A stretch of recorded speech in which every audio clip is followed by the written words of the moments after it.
वाहिगुरू जी का खालसा वाहिगुरू जी की फतेह। Punjabi audio book YouTube channel सुन रहे सारे ਸਰੋਤਿਆਂ ਨੂੰ मेरे ਮਨਿੰਦਰ कौर ਵੱਲੋਂ प्यार भरी सत श्री अकाल। किताब 20वीं सदी दी सिख राजनीति भाग 23वां पन्ना नंबर 435। समानता ते विलक्षणता। इस घटना के फौरी बाद देसी ते विदेशी मीडिए अंदर भारती फौज के इस वैशी कारनामे की जलियांवाले बाग के साके नाल तुलना करन दा रुझान आम देखण नूं मिलिया। मौत संख्या ते जुल्मां दे आकार नूं देखदियां होइयां यह तुलना गलत नहीं कही जा सकती। सिख कौम उत्ते इस घटना द्वारा छड्डे डूंघे राजनीतिक ते मनोविग्यानक असरां पक्षों भी यह तुलना कुथावी नहीं, पर इन्हां समानता वाले पक्षां दे नाल ही यह कार्रवाई जलियांवाले कांड नालों कई अहम पक्षां तो विलक्षण भी है। इस विलक्षणता का संबंध निश्चित रूप विच हिंदू किरदार दीआं कुछ खास विशेषताइयां नाल जुड़िया होया है। किसी भाईचारे दे कौमी चरित्र नूं घड़न तराशण विच होरनां गल्लां तो इलावा उसदे मिथिहास ते इतिहास का भी भारी योगदान हुंदा है। अतीत इस तरह ही संस्कारां ते जज्बियां दे रूप विच निरंतर वर्तमान विच रूपमान हुंदा रहिंदा है। हिंदू मिथिहास के सरसरी अध्ययन चों ही जिहड़ी गल रड़कवें रूप विच प्रगट हुंदी है ओह यह है कि हिंदू पैगंबरां ते देवी देवतियां दी नैतिकता दे मसले प्रति पहुँच बहुत ही विहारक किस्म दी है। हिंदू मिथिहास अंदर नैतिक सुचता नूं जीवन के मार्गदर्शन वजों उभारन की पहुँच रड़कवें रूप विच गायब है। हर मामले च फल प्राप्ति की तांग साधन की प्रमाणिकता के सरोकारां उत्ते हावी होई देखी जा सकती है।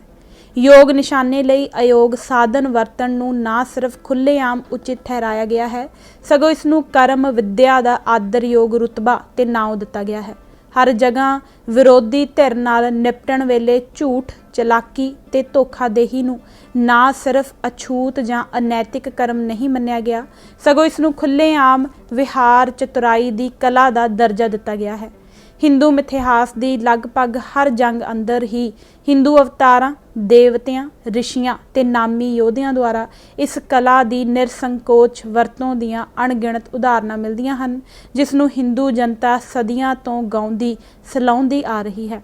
इस तरह हिंदू वर्ग ने ना सिर्फ लड़ाई जां जंग दौरान सगों आम विहार अंदर भी झूठ चलाकी ते धोखादेही नूं एक कबूलवें कदर प्रबंध वैल्यू सिस्टम वजों अपना लिया होया है।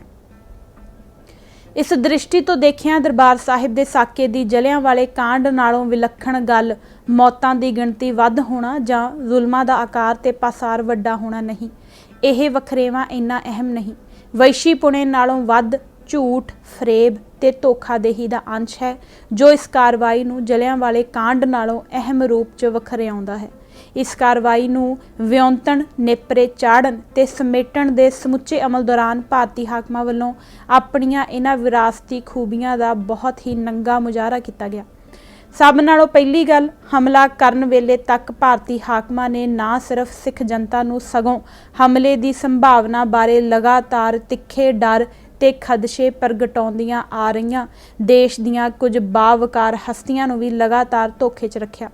देश अंदरलियां हिंदू कट्टड़पंथी ताकतां RSS, भारती जनता पार्टी ते शिव सेना वगैरह ते आरिया समाजी तत्तां जिन्हां दा सरगना चौधरी चरण सिंह सी नूं छड्ड के गंभीर मता रखण वाला देश दा कोई भी राजसी दल जां आगू दरबार साहिब उत्ते इस तर्ज दे फौजी हमले दे हक विच नहीं सी। यह नहीं कि उन्हां नूं संत भिंडरांवाले नाल जां सिख कौम नाल ही कोई दिली लगाव जां हमदर्दी सी। उन्हां दी यह दृढ़ धारणा सी कि अजिहा करन नाल देश दे हितां नूं हरजा पहुंचेगा। पर इन्हां खदशियां दे जवाब विच केंद्र सरकार वल्लों वार-वार यही कहा जांदा रहा कि सरकार दा दरबार साहिब दे अंदर फौज वाड़न दा कोई इरादा नहीं है। खुद इंदिरा गांधी ने यह गल कई मौकों ते कई लोगों कोल कही। भारत के तत्काली गृह मंत्री श्री PC सेठी ने पार्लीमेंट नूं यह भरोसा दवाया कि अजिही कोई कार्रवाई सरकार के विचार अधीन नहीं है। बाद च उजागर होए तत्थां तो यह गल साफ हो गई है कि इंदिरा गांधी ते उसदे गुमाश्तियां वल्लों देश के लोगों सामने गिण मिथ के झूठ बोलिया जा रहा है। ਹਿੰਦੂ ਹਾਕਮਾਂ ਵੱਲੋਂ ਆਪਣੇ ਮਿਥਿਹਾਸ ਕੋਲੋਂ ਸੇਧ ਲੈਂਦਿਆਂ ਹੋਇਆਂ ਆਪਣੇ ਕਲਪੇ ਹੋਏ ਨਿਸ਼ਾਨੇ ਦੀ ਪੂਰਤੀ ਲਈ ਝੂਠ ਬਿਆਨੀ ਤੇ ਧੋਖਾਦੇਹੀ ਦੇ ਹਥਿਆਰ ਦੀ ਸੁਚੇਤ ਰੂਪ 'ਚ ਵਰਤੋਂ ਕਰਨ ਦੀ ਇਹ ਇੱਕ ਪ੍ਰਮਾਣਿਕ ਉਦਾਹਰਣ ਕਹੀ ਮੰਨੀ ਜਾ ਸਕਦੀ ਹੈ। ਕਾਰਵਾਈ ਬਾਰੇ ਆਪਣੇ ਖੋਟੇ ਇਰਾਦਿਆਂ ਨੂੰ ਛੁਪਾਉਣ ਵਾਂਗ ਹੀ ਦਿਲ ਫਰੇਬ ਹਾਕਮਾਂ ਨੇ ਬਾਅਦ ਵਿੱਚ ਜਾ ਕੇ ਕਾਰਵਾਈ ਨਾਲ ਸੰਬੰਧਿਤ ਤੱਥਾਂ ਤੇ ਵੇਰਵਿਆਂ ਨੂੰ ਛੁਪਾਉਣ ਅਤੇ ਸੱਚਾਈ ਉੱਤੇ ਝੂਠ ਦੇ ਲੇਪ ਚਾੜਨ ਵਿੱਚ ਕੋਈ ਕਸਰ ਨਹੀਂ ਰਹਿਣ ਦਿੱਤੀ। ਅਸਲ ਵਿੱਚ ਦਰਬਾਰ ਸਾਹਿਬ ਉੱਤੇ ਫੌਜੀ ਹੱਲਾ ਬੋਲਣ ਤੋਂ ਪਹਿਲਾਂ ਹੀ ਮਨ ਚਾਹਿਆ ਝੂਠ ਬੋਲਣ ਅਤੇ ਅਣਚਾਹਿਆ ਸੱਚ ਦਬਾਉਣ ਦੇ ਪੱਕੇ ਇੰਤਜ਼ਾਮ ਕਰ ਲਏ ਗਏ ਸਨ। ਸਾਰੇ ਵਿਦੇਸ਼ੀ ਪੱਤਰਕਾਰਾਂ ਨੂੰ ਚੁਣ ਕੇ ਪੰਜਾਬ ਦੀਆਂ ਜੂਹਾਂ ਤੋਂ ਬਾਹਰ ਕੱਢ ਦਿੱਤਾ ਗਿਆ ਸੀ ਅਤੇ ਦੇਸੀ ਪ੍ਰੈਸ ਦੀ ਜ਼ੁਬਾਨ ਸੈਂਸਰਸ਼ਿਪ ਦੀ ਕੈਂਚੀ ਨਾਲ ਕੁਤਰ ਦਿੱਤੀ ਗਈ ਸੀ। ਸਰਕਾਰੀ ਕੰਟਰੋਲ ਹੇਠਲੇ ਮੀਡੀਏ ਨੂੰ ਝੂਠ ਬੋਲਣ ਦੀ ਕੋਈ ਉਚੇਚੀ ਸਿਖਲਾਈ ਦੇਣ ਦੀ ਜ਼ਰੂਰਤ ਨਹੀਂ ਸੀ। ਉਸ ਨੂੰ ਕੋਈ ਉਚੇਚੀ ਹਦਾਇਤ ਦੇਣ ਦੀ ਵੀ ਲੋੜ ਨਹੀਂ ਸੀ। ਲੰਮੇ ਅਭਿਆਸ ਨਾਲ ਇਸ ਦੀਆਂ ਤੰਤੂ ਪ੍ਰਣਾਲੀਆਂ ਰਿਫਲੈਕਸ ਸਿਸਟਮ ਅਜਿਹੇ ਮੌਕਿਆਂ ਤੇ ਖੁਦ ਬਖੁਦ ਹੀ ਹਰਕਤ ਵਿੱਚ ਆ ਜਾਣਾ ਸਿੱਖ ਗਈਆਂ ਹੋਈਆਂ ਹਨ। ਇਹਨਾਂ ਨੂੰ ਕਿਸੇ ਹਦਾਇਤ ਦੀ ਲੋੜ ਨਹੀਂ, ਇਸ਼ਾਰਾ ਹੀ ਕਾਫੀ ਹੁੰਦਾ ਹੈ। ਭਾਰਤੀ ਫੌਜ ਦੇ ਵਹਿਸ਼ੀਪੁਣੇ ਉੱਤੇ ਪਰਦਾ ਪਾਉਣ ਲਈ ਜਾਨੀ ਤੇ ਗੈਰ ਜਾਨੀ ਹਰ ਤਰ੍ਹਾਂ ਦੇ ਨੁਕਸਾਨ ਨੂੰ ਮੂਲੋਂ ਹੀ ਘਟਾ ਕੇ ਪੇਸ਼ ਕਰਨ ਦੀਆਂ ਕੋਸ਼ਿਸ਼ਾਂ ਕੀਤੀਆਂ ਗਈਆਂ। ਸ਼੍ਰੋਮਣੀ ਕਮੇਟੀ ਦੇ ਮੁਲਾਜ਼ਮਾਂ ਤੇ ਸੇਵਾਦਾਰਾਂ ਤੋਂ ਲੈ ਕੇ ਨਗਰ ਪਾਲਿਕਾ ਦੇ ਸਫਾਈ ਕਰਮਚਾਰੀਆਂ ਤੱਕ ਸਭਨਾ ਚਸ਼ਮਦੀਦ ਗਵਾਹਾਂ ਦੇ ਬਿਆਨ ਸਰਕਾਰੀ ਝੂਠ ਦਾ ਮੂੰਹ ਚੜਾਉਂਦੇ ਹਨ। ਜਾਨੀ ਨੁਕਸਾਨ ਬਾਰੇ ਸਰਕਾਰੀ ਪੱਧਰ ਤੇ ਜਾਰੀ ਕੀਤੇ ਗਏ ਅੰਕੜਿਆਂ ਉੱਤੇ ਕੋਈ ਵੀ ਯਕੀਨ ਕਰਨ ਲਈ ਤਿਆਰ ਨਹੀਂ। ਜਦ ਮਾਰੇ ਗਏ ਲੋਕਾਂ ਦਾ ਕਿਸੇ ਵੀ ਕਿਸਮ ਦਾ ਕੋਈ ਰਿਕਾਰਡ ਹੀ ਨਹੀਂ ਰੱਖਿਆ ਗਿਆ, ਉਹਨਾਂ ਦੇ ਨਾਂ ਪਤੇ ਤੇ ਨਿਸ਼ਾਨੀਆਂ ਹੀ ਨਹੀਂ ਸੰਭਾਲੀਆਂ ਗਈਆਂ, ਤਾਂ ਇਹਨਾਂ ਗੁੰਗੇ ਬੋਲੇ ਅੰਕੜਿਆਂ ਉੱਤੇ ਭਲਾ ਕਿਸ ਤਰ੍ਹਾਂ ਯਕੀਨ ਕੀਤਾ ਜਾ ਸਕਦਾ ਹੈ। ਇਹੀ ਗੱਲ ਗੈਰ ਜਾਨੀ ਨੁਕਸਾਨ ਅਰਥਾਤ ਦਰਬਾਰ ਸਾਹਿਬ ਦੇ ਅਹਾਤੇ ਅੰਦਰਲੀਆਂ ਇਮਾਰਤਾਂ ਤੇ ਵਸਤੂਆਂ ਦੀ ਹੋਈ ਹਾਨੀ ਜਾਂ ਬਰਬਾਦੀ ਦੇ ਬਾਰੇ 'ਚ ਕਹੀ ਜਾ ਸਕਦੀ ਹੈ। ਕਾਰਵਾਈ ਦੌਰਾਨ ਅਕਾਲ ਤਖਤ ਤੇ ਦਰਸ਼ਨੀ ਡਿਓਢੀ ਦੇ ਵੱਡੇ ਹਿੱਸੇ ਖੰਡਰਾਤ ਬਣਾ ਦਿੱਤੇ ਗਏ ਸਨ। ਇੱਕ ਵਿਦੇਸ਼ੀ ਪੱਤਰਕਾਰ ਨੇ ਢੱਠੇ ਹੋਏ ਅਕਾਲ ਤਖਤ ਨੂੰ ਦੇਖ ਕੇ ਆਪਣੇ ਭਾਵ ਇਸ ਤਰ੍ਹਾਂ ਪ੍ਰਗਟਾਏ। ਇਸ ਤਰ੍ਹਾਂ ਜਾਪਦਾ ਜਿਵੇਂ ਅਕਾਲ ਤਖਤ ਦੇ ਉੱਤੇ ਬੰਬ ਸੁੱਟੇ ਗਏ ਹੋਣ। ਇਸ ਦੀ ਦਸ਼ਾ ਦੂਜੀ ਸੰਸਾਰ ਜੰਗ ਦੌਰਾਨ ਬਰਲਿਨ ਸ਼ਹਿਰ ਵਰਗੀ ਹੋਈ ਪਈ ਹੈ। ਪਰ ਸਰਕਾਰੀ ਪ੍ਰੈਸ ਬਿਆਨ ਅੰਦਰ ਅਕਾਲ ਤਖਤ ਦੀ ਇਮਾਰਤ ਨੂੰ ਥੋੜਾ ਨੁਕਸਾਨ ਹੋਣ ਦੀ ਹੀ ਗੱਲ ਕਹੀ ਗਈ। ਅਕਾਲ ਤਖਤ ਦੇ ਤਤਕਾਲੀ ਜਥੇਦਾਰ ਗਿਆਨੀ ਕਿਰਪਾਲ ਸਿੰਘ ਨੂੰ ਟੈਲੀਵਿਜ਼ਨ ਤੇ ਨੰਗਾ ਝੂਠ ਬੋਲਣ ਲਈ ਮਜਬੂਰ ਕੀਤਾ ਗਿਆ ਅਤੇ ਉਸ ਕੋਲੋਂ ਕੋਠਾ ਸਾਹਿਬ ਠੀਕ ਠਾਕ ਹੈ ਕਹਾ ਕੇ ਫੌਜ ਦੁਆਰਾ ਮਚਾਈ ਗਈ ਤਬਾਹੀ ਉੱਤੇ ਪਰਦਾਪੋਸ਼ੀ ਕਰਨ ਦੇ ਯਤਨ ਕੀਤੇ ਗਏ। ਦਰਸ਼ਨੀ ਡਿਓਢੀ ਦੇ ਉੱਪਰਲੇ ਹਿੱਸੇ ਵਿੱਚ ਭਾਰੀ ਹਿਫਾਜ਼ਤ ਹੇਠ ਰੱਖੀਆਂ ਇਤਿਹਾਸਕ ਤੇ ਬੇਹੱਦ ਕੀਮਤੀ ਸੁਗਾਤਾਂ ਗੋਲਾਬਾਰੀ ਨਾਲ ਬੁਰੀ ਤਰ੍ਹਾਂ ਨੁਕਸਾਨੀਆਂ ਗਈਆਂ। ਮਹਾਰਾਜਾ ਰਣਜੀਤ ਸਿੰਘ ਦੁਆਰਾ ਭੇਟ ਕੀਤੀ ਹੀਰਿਆਂ ਨਾਲ ਗੁੰਦੀ ਚਾਨਣੀ ਸੜ ਕੇ ਪੂਰੀ ਤਰ੍ਹਾਂ ਰਾਖ ਹੋ ਗਈ। ਇਸ ਦੇ ਬਾਵਜੂਦ ਸਰਕਾਰੀ ਪ੍ਰੈਸ ਬਿਆਨ ਅੰਦਰ ਤੋਸ਼ੇਖਾਨੇ ਨੂੰ ਥੋੜੇ ਨੁਕਸਾਨ ਦੀ ਹੀ ਗੱਲ ਕਬੂਲੀ ਗਈ। ਸ਼੍ਰੀ ਹਰਿਮੰਦਰ ਸਾਹਿਬ ਦੇ ਮੁੱਖ ਸੁਨਹਿਰੀ ਗੁੰਬਦ ਤੋਂ ਲੈ ਕੇ ਛੋਟੇ ਗੁੰਬਦਾਂ, ਜੰਗਲਿਆਂ, ਚਾਰੇ ਪਾਸੇ ਦੀਆਂ ਬਾਹੀਆਂ ਤੇ ਸੋਨੇ ਜੜੀਆਂ ਚੁਗਾਠਾਂ ਤੱਕ ਹਰ ਜਗ੍ਹਾ ਥਾਂ ਮਸ਼ੀਨ ਗੰਨਾਂ ਦੀਆਂ ਗੋਲੀਆਂ ਨੇ ਡੂੰਘੇ ਚਟਾਕ ਪਾ ਦਿੱਤੇ ਸਨ ਅਤੇ ਸੋਨੇ ਦੇ ਪੱਤਰੇ ਜਗ੍ਹਾ ਤੋਂ ਉਚੇੜ ਕੇ ਰੱਖ ਦਿੱਤੇ ਹੋਏ ਸਨ।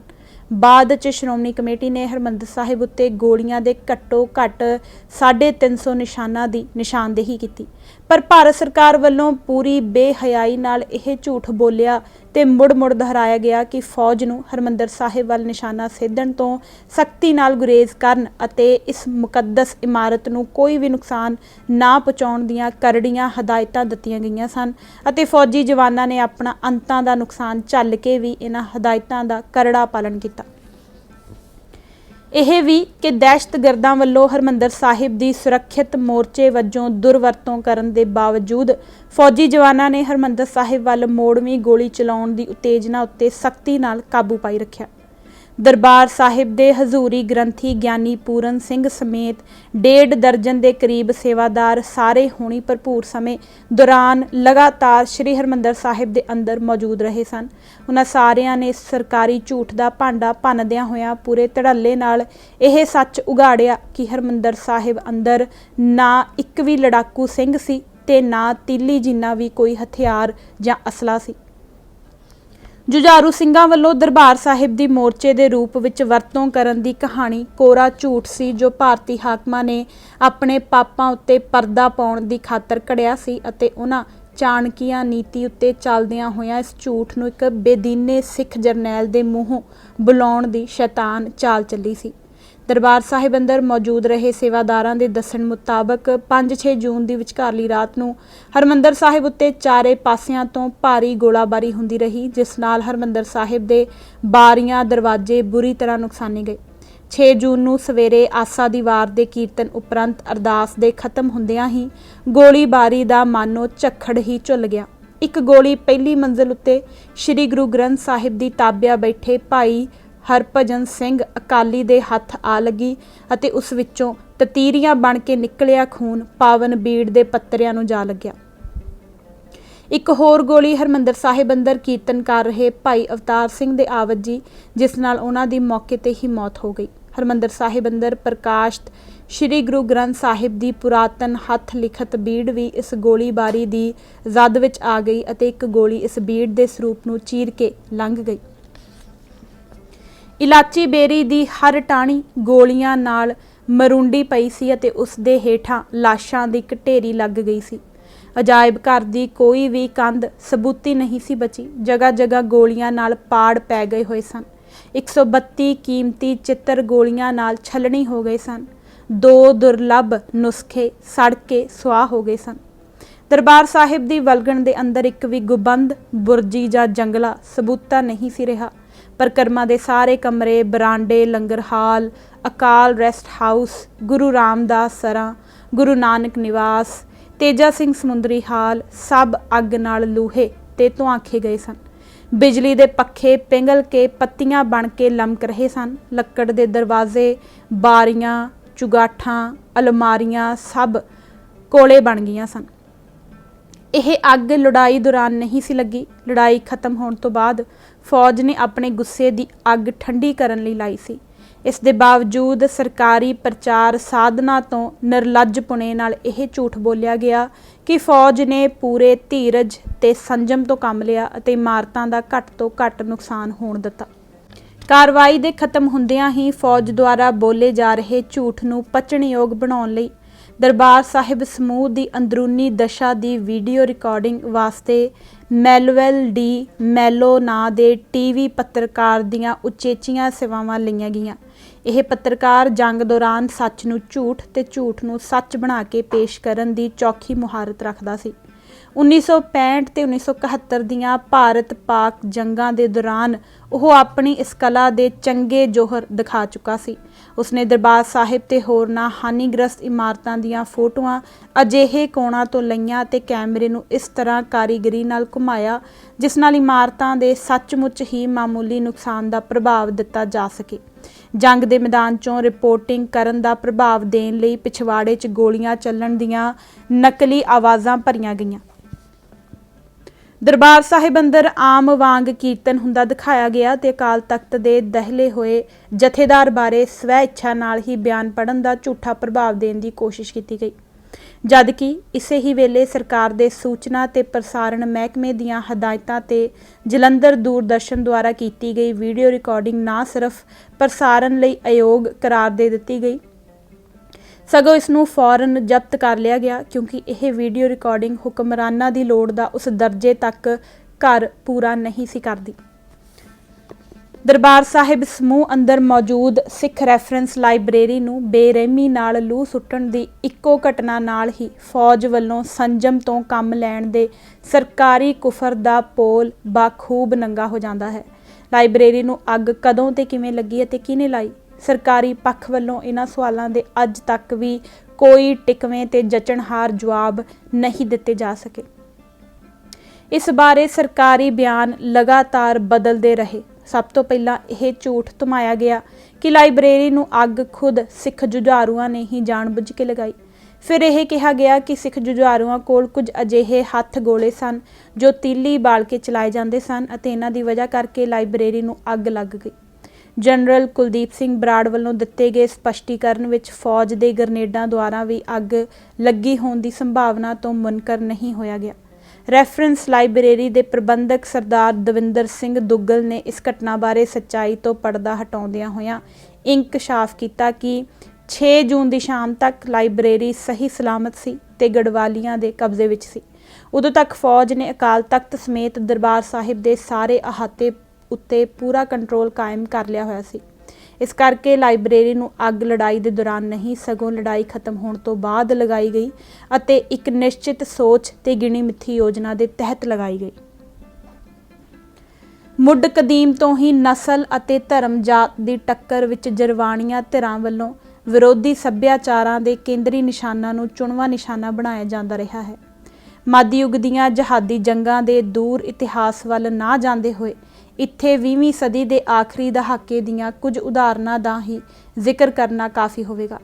20ਵੀਂ ਸਦੀ ਦੇ ਆਖਰੀ ਦਹਾਕੇ ਅੰਦਰ ਯੂਗੋਸਲਾਵੀਆ ਅੰਦਰ ਭਬੂਕਾ ਬਣ ਕੇ ਭੜਕ ਉੱਠੀ ਨਸਲੀ ਜੰਗ ਦੇ ਦੌਰਾਨ ਬੋਸਨੀਆ ਅੰਦਰ ਸਰਬਾਂ ਨੇ ਮਸਜਿਦਾਂ ਨੂੰ ਚੁਣ ਕੇ ਬਕਾਇਦਾ ਵਿਉਂਤਬੱਧ ਢੰਗ ਨਾਲ ਢਾਇਆ। ਅਜਾਇਬ ਘਰਾਂ ਤੇ ਲਾਇਬ੍ਰੇਰੀਆਂ ਨੂੰ ਖਾਸ ਤੌਰ ਤੇ ਹਮਲੇ ਦਾ ਚੁਣਵਾਂ ਨਿਸ਼ਾਨਾ ਬਣਾਇਆ ਗਿਆ। ਸ਼੍ਰੀਲੰਕਾ ਦੀ ਫੌਜ ਨੇ ਜਾਫਨਾ ਉੱਤੇ ਕਬਜ਼ੇ ਦੀ ਲੜਾਈ ਦੌਰਾਨ ਜਾਫਨਾ ਦੀ ਪਬਲਿਕ ਲਾਇਬ੍ਰੇਰੀ ਨੂੰ ਗਿਣ ਮਿੱਥ ਕੇ ਅੱਗ ਲਾ ਕੇ ਸਾੜ ਦਿੱਤਾ ਅਤੇ ਤਾਮਿਲ ਸੱਭਿਆਚਾਰ ਨਾਲ ਸੰਬੰਧਿਤ ਕਿੰਨੀਆਂ ਹੀ ਅਨਮੋਲ ਸਾਹਿਤਿਕ ਤੇ ਇਤਿਹਾਸਕ ਕਿਤਾਬਾਂ ਅਤੇ ਦਸਤਾਵੇਜ਼ਾਂ ਰਾਖ ਕਰ ਦਿੱਤੀਆਂ। ਸਰਾਜੀਵੋ 'ਚ ਸਰਬਾਂ ਨੇ ਕੌਮੀ ਅਜਾਇਬ ਘਰ ਨੂੰ ਤੋਪਾਂ ਨਾਲ ਥੇਹ ਕਰ ਦਿੱਤਾ। ਮਾਰਚ 2002 ਵਿੱਚ ਗੁਜਰਾਤ ਅੰਦਰ ਹਿੰਦੂ ਫਿਰਕਾ ਪ੍ਰਸਤ ਤਾਕਤਾਂ ਨੇ ਮੁਸਲਮਾਨਾਂ ਦੀ ਨਸਲਕੁਸ਼ੀ ਦੀ ਮੁਹਿੰਮ ਦੌਰਾਨ ਮਜ਼ਾਰਾਂ ਤੇ ਮਸਜਿਦਾਂ ਦਾ ਨਾਮੋ ਨਿਸ਼ਾਨ ਹੀ ਮਿਟਾ ਕੇ ਰੱਖ ਦਿੱਤਾ। ਸੋ ਦਰਬਾਰ ਸਾਹਿਬ ਉੱਤੇ ਫੌਜੀ ਹਮਲੇ ਦੌਰਾਨ ਸਿੱਖ ਰੈਫਰੈਂਸ ਲਾਇਬ੍ਰੇਰੀ ਵੀ ਇਤਫਾਕ ਵਸ ਹੀ ਅੱਗ ਦੀ ਲਪੇਟ ਵਿੱਚ ਨਹੀਂ ਸੀ ਆ ਗਈ, ਬਲਕਿ ਇਹ ਭਾਰਤੀ ਹਾਕਮਾਂ ਦੀ ਸਿੱਖ ਸੱਭਿਆਚਾਰ ਦੇ ਕੇਂਦਰੀ ਨਿਸ਼ਾਨਾਂ ਨੂੰ ਮਲੀਆ ਮੇਟ ਕਰ ਦੇਣ ਦੀ ਦੁਸ਼ਟ ਸੋਚ ਤੇ ਵਿਉਂਤ ਦਾ ਹੀ ਨਤੀਜਾ ਸੀ। ਇਸ ਨਾਲ ਲਾਇਬ੍ਰੇਰੀ ਵਿੱਚ ਸੰਭਾਲ ਕੇ ਰੱਖੀਆਂ ਕੋਈ 20,000 ਕਿਤਾਬਾਂ, 500 ਦੇ ਕਰੀਬ ਹੱਥ ਲਿਖਤਾਂ ਦੇ ਖਰੜੇ, 250 ਲੱਕੜ ਦੇ ਬਲਾਕ, ਬਹੁਤ ਸਾਰੀਆਂ ਪੁਰਾਤਨ ਹੱਥ ਲਿਖਤ ਬੀੜਾਂ, ਹੁਕਮਨਾਮੇ ਤੇ ਜਨਮ ਸਾਖੀਆਂ ਨਸ਼ਟ ਹੋ ਗਈਆਂ। ਫੌਜੀ ਜਰਨੈਲ ਕਿੱਥੇ ਉੱਕੇ? ਭਾਰਤੀ ਫੌਜ ਦੇ ਜਰਨੈਲਾਂ ਤੇ ਮਾਹਰਾਂ ਦਾ ਅਨੁਮਾਨ ਇਹ ਸੀ ਕਿ ਸੰਤ ਜਰਨੈਲ ਸਿੰਘ ਤੇ ਉਸਦੇ ਜੁਝਾਰੂ ਸਮਰਥਕ ਐਡੀ ਵੱਡੀ ਤੇ ਡਰਾਉਣੀ ਫੌਜੀ ਸ਼ਕਤੀ ਦੇ ਮੂਹਰੇ ਜੇਕਰ ਕੁਝ ਹੀ ਪਲਾਂ ਵਿੱਚ ਨਹੀਂ ਤਾਂ ਕੁਝ ਹੀ ਘੰਟਿਆਂ ਅੰਦਰ ਜ਼ਰੂਰ ਗੋਡੇ ਟੇਕ ਦੇਣਗੇ।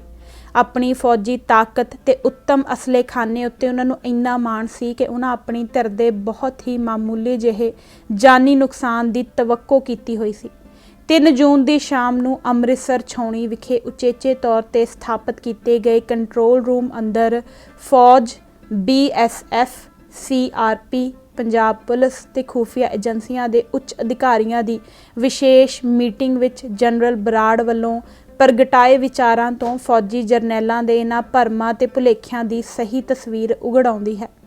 ਜਨਰਲ ਬਰਾੜ ਨੇ ਹਾਜ਼ਰ ਅਧਿਕਾਰੀਆਂ ਨੂੰ ਫੌਜੀ ਕਾਰਵਾਈ ਦੇ ਉਦੇਸ਼ਾਂ ਤੇ ਇਸ ਦੀ ਮੋਟੀ ਜਿਹੀ ਰੂਪਰੇਖਾ ਤੋਂ ਜਾਣੂ ਕਰਾਉਂਦਿਆਂ ਹੋਇਆਂ ਬਹੁਤ ਹੀ ਵਧਵੇਂ ਵਿਸ਼ਵਾਸ ਨਾਲ ਆਪਣਾ ਇਹ ਦਾਈਆ ਪ੍ਰਗਟਾਇਆ ਕਿ ਸਾਡੀ ਕੋਸ਼ਿਸ਼ ਹੋਵੇਗੀ ਕਿ ਉਹ ਸਿੱਖ ਜੁਝਾਰੂ ਬਸ 2 ਘੰਟਿਆਂ ਅੰਦਰ ਹੀ ਗੋਡੇ ਟੇਕ ਦੇਣ। ਜਨਰਲ ਬਰਾੜ ਨੇ ਆਪਣਾ ਭਾਸ਼ਣ ਮੁਕਾ ਲੈਣ ਤੋਂ ਬਾਅਦ ਮੀਟਿੰਗ 'ਚ ਹਾਜ਼ਰ ਅੰਮ੍ਰਿਤਸਰ ਦੇ ਡਿਪਟੀ ਕਮਿਸ਼ਨਰ ਸਰਦਾਰ ਗੁਰਦੇਵ ਸਿੰਘ ਨੂੰ ਇਹ ਰਸਮੀ ਜਿਹਾ ਸਵਾਲ ਕਰ ਦਿੱਤਾ ਕਿ ਇਸ ਬਾਰੇ ਉਸ ਦਾ ਵਿਚਾਰ ਕੀ ਹੈ। ਸਰਦਾਰ ਗੁਰਦੇਵ ਸਿੰਘ, ਜੋ ਸੰਤ ਜਰਨੈਲ ਸਿੰਘ ਦੇ ਸੁਭਾਅ ਤੇ ਸ਼ਖਸੀਅਤ ਦੇ ਚੰਗੇ ਭੇਤੀ ਸਨ, ਨੇ ਹਲੀਮੀ ਭਰੇ ਪਰ ਦ੍ਰਿੜ ਲਹਿਜੇ 'ਚ ਉੱਤਰ ਦਿੱਤਾ ਕਿ ਸੰਤ ਭਿੰਡਰਾਂਵਾਲਾ ਆਤਮ ਸਮਰਪਣ ਨਹੀਂ ਕਰੇਗਾ। ਇਹ ਗੱਲ ਸੁਣਦਿਆਂ ਹੀ ਜਨਰਲ ਬਰਾੜ ਅੱਗ ਬਬੂਲਾ ਹੋ ਉੱਠਿਆ। ਉਸਨੇ ਸਰਦਾਰ ਗੁਰਦੇਵ ਸਿੰਘ ਨੂੰ ਵਿੱਚੋਂ ਹੀ ਟੋਕ ਕੇ ਚਿੰਗਾੜਨਾ ਸ਼ੁਰੂ ਕਰ ਦਿੱਤਾ ਕਿ ਜਦੋਂ ਟੈਂਕ ਗੜਗੜਾਉਂਦੇ ਹਨ, ਜਹਾਜ਼ ਸ਼ੂਕਦੇ ਹਨ ਅਤੇ ਜ਼ਮੀਨ ਅੱਗ ਛੱਡਣ ਲੱਗਦੀ ਹੈ ਤਾਂ ਕਹਿੰਦੇ ਕਹਾਉਂਦੇ ਜਰਨੈਲਾਂ ਦੀਆਂ ਵੀ ਪਤਲੂਨਾਂ ਅੰਦਰ ਲੱਤਾਂ ਕੰਬਣ ਲੰਘ ਪੈਂਦੀਆਂ ਹਨ। ਦੇਖ ਲੈਣਾ, ਇਹ ਸ਼ਖਸ ਭਾਵ ਸੰਤ ਜਰਨੈਲ ਸਿੰਘ ਵੀ ਸਿਰਫ 2 ਘੰਟਿਆਂ ਅੰਦਰ ਹੀ ਗੋਡਿਆਂ ਪਰਨੇ ਹੋ ਜਾਵੇਗਾ। ਸੰਤ ਜਰਨੈਲ ਸਿੰਘ ਤੇ ਉਸਦੇ ਜੁਝਾਰੂ ਸਾਥੀਆਂ ਕੋਲੋਂ 2 ਹੀ ਘੰਟਿਆਂ ਦੇ ਅੰਦਰ ਆਤਮ ਸਮਰਪਣ ਕਰਵਾ ਲੈਣ ਦੀ ਧਾਰਨਾ ਕੱਲੇ ਜਨਰਲ ਬਰਾੜ ਦੀ ਹੀ ਨਹੀਂ ਸੀ। ਦਰਬਾਰ ਸਾਹਿਬ ਉੱਤੇ ਫੌਜੀ ਹਮਲੇ ਦੀ ਯੁੱਧ ਨੀਤਕ ਵਿਉਂਤਬੰਦੀ ਕਰਨ ਵਾਲੇ ਸਾਰੇ ਉੱਚ ਅਮਲੇ ਦੀ ਇਹ ਸਰਬ ਸਾਂਝੀ ਰਾਏ ਸੀ। इस धारना का आधार ਉਹ रवायती फौजी बुद्धि सी जो जंग अंदर मनुखों की थां हथियारां नूं निर्णायक तत्त मन के चलती है। फौजी जरनैलों का मत सी कि एक भीड़ी जही जगह अंदर घिरे फौजी सिखलाई ते अभ्यास तो कोरे अते साधारण किस्म के हथियारां नाल लैस 150-200 व्यक्ति अत नवीन किस्म के मारू हथियारां नाल लैस पेशावर फौजी लश्करां दे मूहरे भला किन्ना कुछ चिर अड़े रह सकणगे। रवायती फौजी बुद्धि संत भिंडरांवाले ते उसके साथियों द्वारा हासिल हालतां अंदर हद 2 घंटिया तक ही लड़ाई दे सकन की कल्पना कर सकती सी। हमले की सारी योजना इस अनुमान के आधार पर ही उलीकी गई सी, पर फौज नूं जिस किस्म के टाकरे का सामना करना पिया उस नाल उसदे यह सारे अनुमान ते निर्णय पुट्ठे पै के रह गए, जिस सदका ना सिर्फ उसनूं अनुमानों बाहरा जानी नुकसान उठाउणा पै गया सगों नाल ही संसार भर अंदर वड्डी नमोशी झलनी पै गई। इस नुकसान ते हेठी तो झुंझलाए फौजी जरनैलों ने ईमानदारी ते साफ दिली नाल अपनी कमज़ोरी स्वीकार कर लैण दी थावें इस कमज़ोरी उत्ते पर्दा तानण अते नाल ही इसदा घड़ा होरना सिर भन्नण दा खोटा राह अख्तियार कर लिया। एक तां फौज के जानी नुकसान बारे कौड़ा सच दसन दी थावें कोरा झूठ बोलिया गया, दूजा दरबार साहिब अंदरों बरामद होए असले बारे बहुत ही वधा चढ़ा के दसिया गया अते खूफिया एजेंसियां उत्ते अंदरली हालत बारे फौज नूं सही जानकारी ना देण दे दोष लाए गए। फौजी जरनैलों वालों अपनी अयोगता नूं छुपाउण अते खूफिया एजेंसियां नूं बली दा बकरा बनाउण दी यह कोशिश बहुती कामयाब ना हो सकी, क्योंकि वह अजे ही कोई भी ठोस गल ना दस सके जिस चों खूफिया एजेंसियां दीयां रिपोर्टां च कोई वड्डी घाट साबित हुंदी होवे। दरबार साहिब समूह अंदरों संत जरनैल सिंह दे पक्के समर्थकां दी गिणती दे खूफिया रिपोर्टां नालों वध निकलण दा कोई सबूत नहीं मिलदा। हथियारां ते असले दे बारे भी जेकर कोई झूठ बयानी होई है तां ओह खूफिया एजेंसियां वल्लों घट फौजी जरनैलों वल्लों वध होई है। अंदरों फड़े गए हथियारां दी मात्रा ते मार्के बारे अते लड़ाई दे समुचे अमल बारे फौज द्वारा नशर किए गए अंकड़े ते वेरवे मूलों ही झूठे साबित होए हैं। उदाहरण वजों कार्रवाई खत्म होने दे झट बाद फौज वालों इस हैरानीजनक तत्थ दा खूब ढोल कुटिया गया कि दरबार साहिब दे अहाते अंदरों असला बनाउण दी एक फैक्टरी फड़ी गई है। पर हैरानी की गल यह कि इस फैक्टरी की कोई भी फोटो या वीडियो तस्वीर जारी नहीं की गई, ना ही इस बारे कोई ठोस वेरवा दिता गया।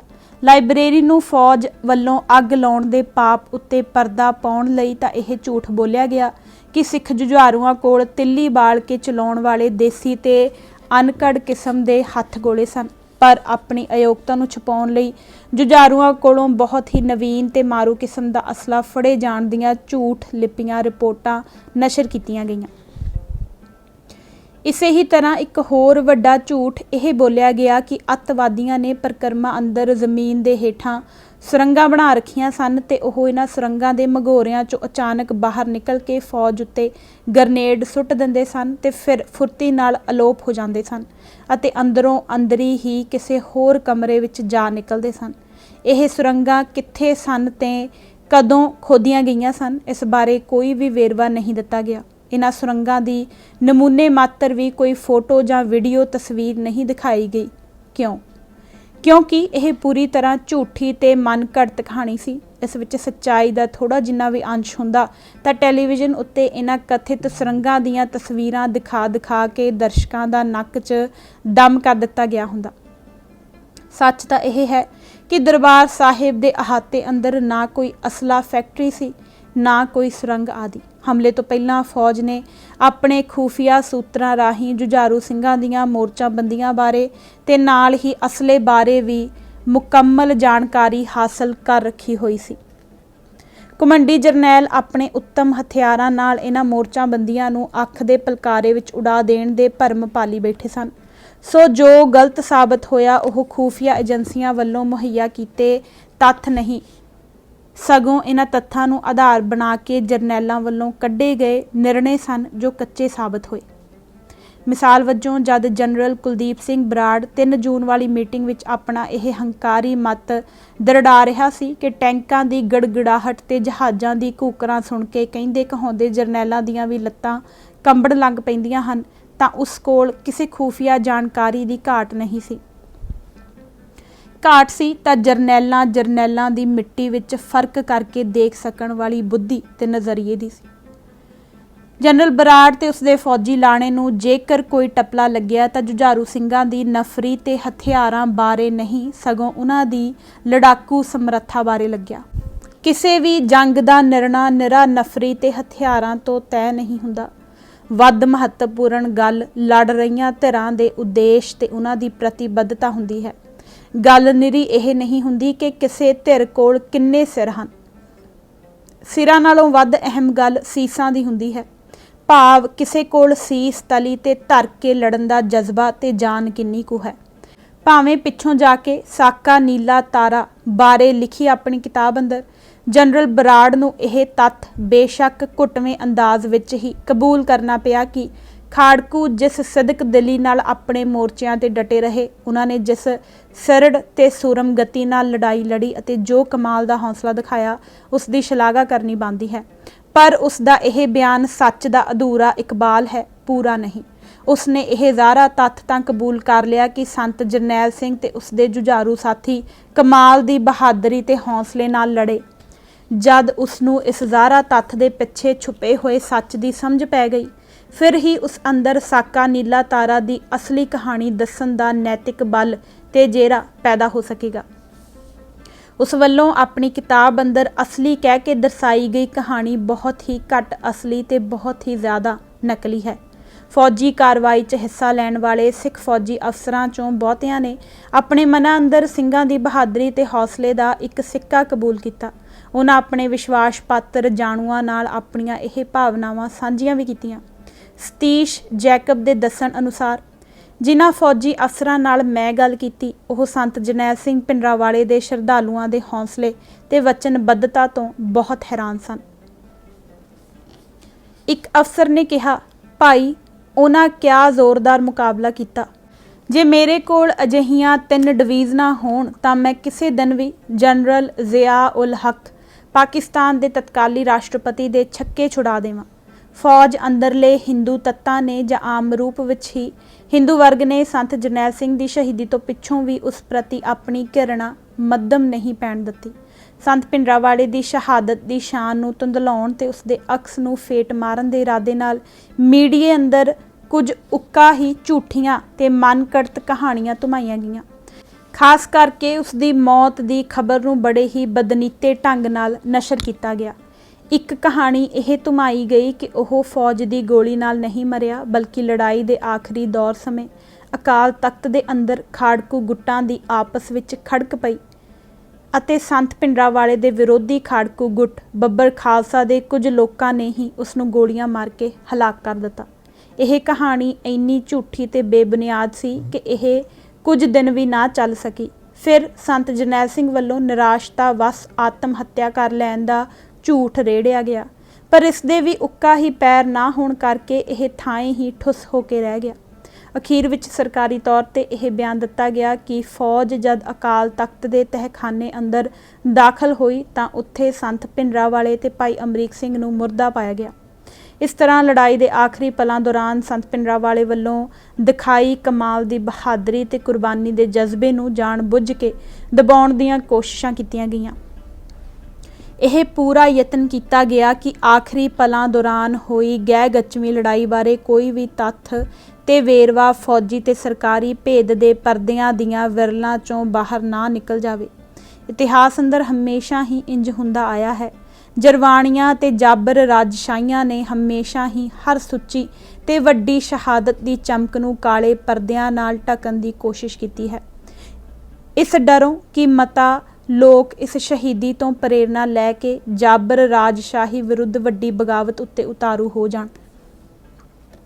ਇੱਕ ਹੋਰ ਝੂਠੀ ਤੇ ਗੁੰਮਰਾਹ ਕਰੂ ਅਫਵਾਹ ਇਹ ਫੈਲਾਈ ਗਈ ਕਿ ਸੰਤ ਭਿੰਡਰਾਂਵਾਲੇ ਨੇ ਆਖਰੀ ਮੌਕੇ ਤੇ ਸੰਤ ਹਰਚੰਦ ਸਿੰਘ ਲੌਂਗੋਵਾਲ ਤੇ ਹੋਰਨਾਂ ਨਰਮਪੰਥੀ ਅਕਾਲੀ ਆਗੂਆਂ ਨੂੰ ਮਾਰ ਮੁਕਾਉਣ ਦਾ ਫੈਸਲਾ ਕਰ ਲਿਆ ਸੀ ਅਤੇ ਇਸ ਮਕਸਦ ਲਈ ਸਿੱਖ ਸਟੂਡੈਂਟਸ ਫੈਡਰੇਸ਼ਨ ਦੇ ਕੁਝ ਸੀਨੀਅਰ ਆਗੂਆਂ ਦੀ ਉਚੇਚੀ ਡਿਊਟੀ ਲਾਈ ਗਈ ਸੀ। ਦੋਨੋਂ ਸੰਤਾਂ ਦੇ ਆਪਸੀ ਖਿੱਚੋਤਾਣ ਵਾਲੇ ਸਬੰਧਾਂ ਦੇ ਤੱਥ ਨੇ ਅਤੇ ਸਿੱਖ ਸਟੂਡੈਂਟਸ ਫੈਡਰੇਸ਼ਨ ਦੇ ਕੁਝ ਸਰਕਰਦਾ ਆਗੂਆਂ ਵੱਲੋਂ ਲੜਾਈ ਦੇ ਆਖਰੀ ਪਲਾਂ ਅੰਦਰ ਆਪਣੀ ਜਾਨ ਬਖਸ਼ੀ ਲਈ ਸੰਤ ਲੌਂਗੋਵਾਲ ਦੇ ਕਮਰੇ ਵਿੱਚ ਜਾ ਕੇ ਸ਼ਰਨ ਲੈ ਲੈਣ ਦੇ ਅਣਕਿਆਸੇ ਅਮਲ ਨੇ ਕੁਝ ਵਰਗਾਂ ਅੰਦਰ ਇਸ ਅਫਵਾਹ ਦੇ ਸੱਚਾ ਹੋਣ ਦਾ ਥੋੜਾ ਭਰਮ ਪੈਦਾ ਕਰ ਦਿੱਤਾ ਸੀ। ਭਾਵੇਂ ਪਿੱਛੋਂ ਜਾ ਕੇ ਸੰਤ ਹਰਚੰਦ ਸਿੰਘ ਲੌਂਗੋਵਾਲ ਨੇ ਆਪਣੀ ਰਿਹਾਈ ਮਾਰਚ 1985 ਤੋਂ ਬਾਅਦ ਕੁਲਦੀਪ ਨਈਅਰ ਨਾਲ ਇੱਕ ਪ੍ਰੈਸ ਮਿਲਣੀ ਦੇ ਦੌਰਾਨ ਇਸ ਝੂਠ ਦਾ ਪੂਰੀ ਤਰ੍ਹਾਂ ਪਰਦਾਫਾਸ਼ ਕਰ ਦਿੱਤਾ ਸੀ ਅਤੇ ਇਸ ਨੂੰ ਸਰਕਾਰੀ ਏਜੰਸੀਆਂ ਖਾਸ ਕਰਕੇ ਰॉ ਦੀ ਸਿੱਖਾਂ ਅੰਦਰ ਆਪਸੀ ਪਾਟਕ ਪਾਉਣ ਦੀ ਇੱਕ ਬਦਨੀਤੀ ਚਾਲ ਕਹਿ ਕੇ ਭੰਡਿਆ ਸੀ। ਪਰ ਫਿਰ ਵੀ ਮੀਡੀਆ ਵੱਲੋਂ ਇਹ ਗੱਲ ਵਾਰ-ਵਾਰ ਦੁਹਰਾਈ ਜਾਂਦੀ ਰਹੀ, ਅਜੇ ਤੱਕ ਵੀ ਦੁਹਰਾਈ ਜਾ ਰਹੀ ਹੈ। ਇਸ ਪਿੱਛੇ ਜ਼ਾਰਾ ਮੰਤਵ ਸਿੱਖ ਕੌਮ ਅੰਦਰ ਆਪਸੀ ਬੇਵਿਸ਼ਵਾਸੀ ਤੇ ਨਾ ਇਤਫਾਕੀ ਨੂੰ ਹਵਾ ਦੇਣਾ ਅਤੇ ਸੰਤ ਜਰਨੈਲ ਸਿੰਘ ਭਿੰਡਰਾਂਵਾਲੇ ਦੀ ਸਿੱਖ ਕੌਮ ਦੇ ਸਰਬ ਸਾਂਝੇ ਸ਼ਹੀਦ ਤੇ ਨਾਇਕ ਵਜੋਂ ਮਹਿਮਾ ਸਥਾਪਿਤ ਹੋਣ ਦੇ ਡਰ ਤੋਂ ਛੁਟਕਾਰਾ ਪਾਉਣਾ ਹੈ। ਧਰਮ ਯੁੱਧ ਮੋਰਚੇ ਦੇ ਸਮੁੱਚੇ ਅਮਲ ਦੌਰਾਨ ਹੀ ਇਹ ਗੱਲ ਰੜਕਵੇਂ ਰੂਪ 'ਚ ਦੇਖਣ ਵਿੱਚ ਆਈ ਕਿ ਹਿੰਦੂ ਪੱਤਰਕਾਰਾਂ ਵੱਲੋਂ ਦੋਨਾਂ ਸੰਤਾਂ ਦੇ ਆਪਸੀ ਵਿਰੋਧਾਂ ਨੂੰ ਹਮੇਸ਼ਾ ਹੀ ਉਛਾਲਣ ਤੇ ਹਵਾ ਦੇਣ ਵਿੱਚ ਵਿਸ਼ੇਸ਼ ਰੁਚੀ ਪ੍ਰਗਟਾਈ ਜਾਂਦੀ ਰਹੀ। ਸੰਤ ਜਰਨੈਲ ਸਿੰਘ ਹਿੰਦੂ ਪੱਤਰਕਾਰਾਂ ਦੀ ਇਸ ਨੀਤ ਤੇ ਚਾਲ ਤੋਂ ਚੰਗੀ ਤਰ੍ਹਾਂ ਵਾਕਿਫ ਤੇ ਚੁਕੰਨੇ ਸਨ। ਇਸ ਕਰਕੇ ਲੌਂਗੋਵਾਲ ਧੜੇ ਦੀਆਂ ਕੁਝ ਬੇਹੱਦ ਭੜਕਾਊ ਹਰਕਤਾਂ ਦੇ ਬਾਵਜੂਦ ਵੀ ਉਹਨਾਂ ਸੰਤ ਲੌਂਗੋਵਾਲ ਦੇ ਖਿਲਾਫ ਕੋਈ ਮਾੜਾ ਬਚਨ ਕਹਿਣ ਤੋਂ ਲਗਾਤਾਰ ਗੁਰੇਜ਼ ਕਰੀ ਰੱਖਿਆ। ਇਸ ਕਰਕੇ ਨਹੀਂ ਕਿ ਉਹਨਾਂ ਦੇ ਮਨ ਅੰਦਰ ਸੰਤ ਲੌਂਗੋਵਾਲ ਪ੍ਰਤੀ ਕੋਈ ਔਖ ਜਾਂ ਕੁੜੱਤਣ ਨਹੀਂ ਸੀ। ਅਸਲ ਕਾਰਨ ਇਹ ਸੀ ਕਿ ਉਹ ਸਿੱਖ ਸੰਘਰਸ਼ ਨੂੰ ਕਿਸੇ ਵੀ ਤਰ੍ਹਾਂ ਢਾਹ ਨਹੀਂ ਸਨ ਲੱਗਣ ਦੇਣਾ ਚਾਹੁੰਦੇ। ਉਹਨਾਂ ਆਖਰੀ ਸਵਾਸਾਂ ਤੱਕ ਆਪਣਾ ਇਹ ਧੀਰਜ ਤੇ ਸੰਜਮ ਬਣਾਈ ਰੱਖਿਆ। 3 ਜੂਨ ਦੀ ਸ਼ਾਮ ਨੂੰ ਜਦ ਫੌਜ ਦੁਆਰਾ ਦਰਬਾਰ ਸਾਹਿਬ ਉੱਤੇ ਹਮਲੇ ਦੀਆਂ ਸਭ ਤਿਆਰੀਆਂ ਮੁਕੰਮਲ ਹੋ ਚੁੱਕੀਆਂ ਸਨ ਤਾਂ ਉਸ ਵੇਲੇ ਸੁਭਾਸ਼ ਕਿਰਪੇਕਰ ਟਾਈਮਜ਼ ਆਫ ਇੰਡੀਆ ਤੇ 2 ਹੋਰਨਾਂ ਪੱਤਰਕਾਰਾਂ ਨਾਲ ਆਪਣੀ ਆਖਰੀ ਪ੍ਰੈਸ ਮਿਲਣੀ ਮੌਕੇ ਪੱਤਰਕਾਰਾਂ ਵੱਲੋਂ ਜ਼ੋਰ ਨਾਲ ਤੇ ਵਾਰ-ਵਾਰ ਪੁੱਛਣ ਦੇ ਬਾਵਜੂਦ ਸੰਤ ਜਰਨੈਲ ਸਿੰਘ ਨੇ ਅਕਾਲੀ ਲੀਡਰਸ਼ਿਪ ਬਾਰੇ ਕੋਈ ਵੀ ਚੰਗਾ ਨਾ ਮੰਦਾ ਲਫ਼ਜ਼ ਬੋਲਣ ਤੋਂ ਦ੍ਰਿੜਤਾ ਨਾਲ ਇਨਕਾਰ ਕਰੀ ਰੱਖਿਆ। ਧਰਮ ਯੁੱਧ ਮੋਰਚੇ ਦੇ ਸਮੁੱਚੇ ਅਮਲ ਦੌਰਾਨ ਸੰਤ ਭਿੰਡਰਾਂਵਾਲੇ ਦੁਆਰਾ ਪ੍ਰਗਟਾਏ ਗਏ ਵਤੀਰੇ ਤੋਂ ਵੀ ਇਸ ਗੱਲ ਦੀ ਪੁਸ਼ਟੀ ਹੁੰਦੀ ਹੈ ਕਿ ਉਹ ਅਜਿਹਾ ਕੋਈ ਵੀ ਕਦਮ ਜਿਸ ਨਾਲ ਸਿੱਖ ਸੰਘਰਸ਼ ਨੂੰ ਢਾਹ ਲੱਗਦੀ ਹੋਵੇ ਚੁੱਕਣ ਤੋਂ ਪੂਰਾ ਸੰਕੋਚ ਕਰਦੇ ਰਹੇ ਸਨ। ਉਹ ਆਪਣੇ ਗਰਮ ਮਿਜ਼ਾਜ ਸਮਰਥਕਾਂ ਨੂੰ ਲਗਾਤਾਰ ਇਸ ਗੱਲੋਂ ਖਬਰਦਾਰ ਕਰਦੇ ਰਹੇ ਸਨ ਕਿ ਸਰਕਾਰ ਚਾਹੁੰਦੀ ਹੈ ਸਿੱਖਾਂ ਦਾ ਆਪਸ ਵਿੱਚ ਖੂਨ ਡੁੱਲੇ, ਪਰ ਅਸੀਂ ਸਾਰਿਆਂ ਨੇ ਰਲ ਕੇ ਚੱਲਣਾ ਹੈ। ਸਰਕਾਰ ਨੂੰ ਫੇਲ ਕਰਨਾ ਹੈ, ਗੁਲਾਮੀ ਸਿੱਖਾਂ ਦੇ ਗਲੋਂ ਲਾਉਣੀ ਹੈ। ਆਪਾਂ ਪੰਥ ਦੀ ਵਿਰੋਧਤਾ ਨਹੀਂ ਕਰਨੀ, ਪੰਥ ਦੀ ਡਟ ਕੇ ਮਦਦ ਕਰਨੀ ਹੈ। ਟੱਕਰ ਵਿਚਾਰਾਂ ਦੀ ਪੱਧਰ ਤੇ ਚਲਾਉਣੀ ਹੈ। ਭਰੋਸੇਯੋਗ ਸੂਤਰਾਂ ਅਨੁਸਾਰ ਐਨ ਆਖਰੀ ਮੌਕੇ ਵੀ ਜਦ ਸੰਤ ਜਰਨੈਲ ਸਿੰਘ ਨੂੰ ਆਪਣੀ ਸ਼ਹਾਦਤ ਬਾਰੇ ਉੱਕਾ ਹੀ ਕੋਈ ਸ਼ੱਕ ਨਹੀਂ ਸੀ ਰਹਿ ਗਿਆ, ਉਹ ਦਰਬਾਰ ਸਾਹਿਬ ਸਮੂਹ ਅੰਦਰ ਮੌਜੂਦ ਪੰਥ ਦੇ ਦੋਨੋਂ ਪ੍ਰਮੁੱਖ ਆਗੂਆਂ ਸੰਤ ਹਰਚੰਦ ਸਿੰਘ ਲੌਂਗੋਵਾਲ ਤੇ ਜਥੇਦਾਰ ਗੁਰਚਰਨ ਸਿੰਘ ਟੌੜਾ ਵੱਲੋਂ ਸਿੱਖ ਸੰਘਰਸ਼ ਦੀ ਚੜ੍ਹਦੀ ਕਲਾ ਲਈ ਕੋਈ ਉਸਾਰੂ ਭੂਮਿਕਾ ਨਿਭਾ ਸਕਣ ਦੀਆਂ ਸੰਭਾਵਨਾਵਾਂ ਬਾਰੇ ਗੰਭੀਰਤਾ ਨਾਲ ਸੋਚ ਵਿਚਾਰ ਕਰਦੇ ਰਹੇ। 4-5 ਜੂਨ ਦੀ ਵਿਚਕਾਰਲੀ ਰਾਤ ਨੂੰ ਉਹਨਾਂ ਜਥੇਦਾਰ ਟੌੜਾ ਨਾਲ ਸਿੱਧੀ ਮੁਲਾਕਾਤ ਕਰਕੇ ਇਹ ਟਾਉਣ ਦੀ ਪੂਰੀ ਕੋਸ਼ਿਸ਼ ਕੀਤੀ ਸੀ ਕਿ ਅਕਾਲੀ ਲੀਡਰਸ਼ਿਪ ਦੇ ਤਿਲਾਂ ਵਿੱਚ ਤੇਲ ਦੀ ਕੋਈ ਗੁੰਜਾਇਸ਼ ਹੈ ਜਾਂ ਨਹੀਂ। ਇਹਨਾਂ ਅਕਾਲੀ ਆਗੂਆਂ ਨੂੰ ਕਤਲ ਕਰਨ ਦੇ ਕਿਸੇ ਖਿਆਲ ਜਾਂ ਯੋਜਨਾ ਦੇ ਉਲਟ ਆਪਣੀ ਜ਼ਿੰਦਗੀ ਦੀ ਆਖਰੀ ਰਾਤ ਵੀ ਉਹਨਾਂ ਨੇ ਆਪਣੇ ਅਸਿੱਧੇ ਸੰਪਰਕਾਂ ਦੇ ਜ਼ਰੀਏ ਇਹਨਾਂ ਆਗੂਆਂ ਨੂੰ ਸਿੱਖ ਸੰਘਰਸ਼ ਦੀ ਬਿਹਤਰੀ ਲਈ ਕੋਈ ਮਾਰਕੇ ਦਾ ਕਦਮ ਉਠਾਉਣ ਲਈ ਰਜ਼ਾਮੰਦ ਕਰ ਲੈਣ ਦੀ ਉਮੀਦ ਤੇ ਕੋਸ਼ਿਸ਼ ਦਾ ਪੱਲਾ ਨਹੀਂ ਸੀ ਛੱਡਿਆ। ਹਿੰਦੂ ਹਾਕਮ ਸੰਤ ਜਰਨੈਲ ਸਿੰਘ ਭਿੰਡਰਾਂਵਾਲੇ ਦਾ ਇਹ ਹੰਦਰੂ ਪੱਖ ਲੋਕਾਂ ਵਿੱਚ ਉਜਾਗਰ ਨਹੀਂ ਹੋਣ ਦੇਣਾ ਚਾਹੁੰਦੇ, ਕਿਉਂਕਿ ਇਸ ਨਾਲ ਉਹਨਾਂ ਦੀਆਂ ਸੰਤ ਭਿੰਡਰਾਂਵਾਲੇ ਨੂੰ ਇੱਕ ਆਦੀ ਹੱਤਿਆਰਾ ਬਣਾ ਕੇ ਪੇਸ਼ ਕਰਨ ਦੀਆਂ ਚਾਲਾਂ ਤੇ ਕੋਸ਼ਿਸ਼ਾਂ ਵਿੱਚ ਵਿਘਨ ਪੈਂਦਾ ਹੈ।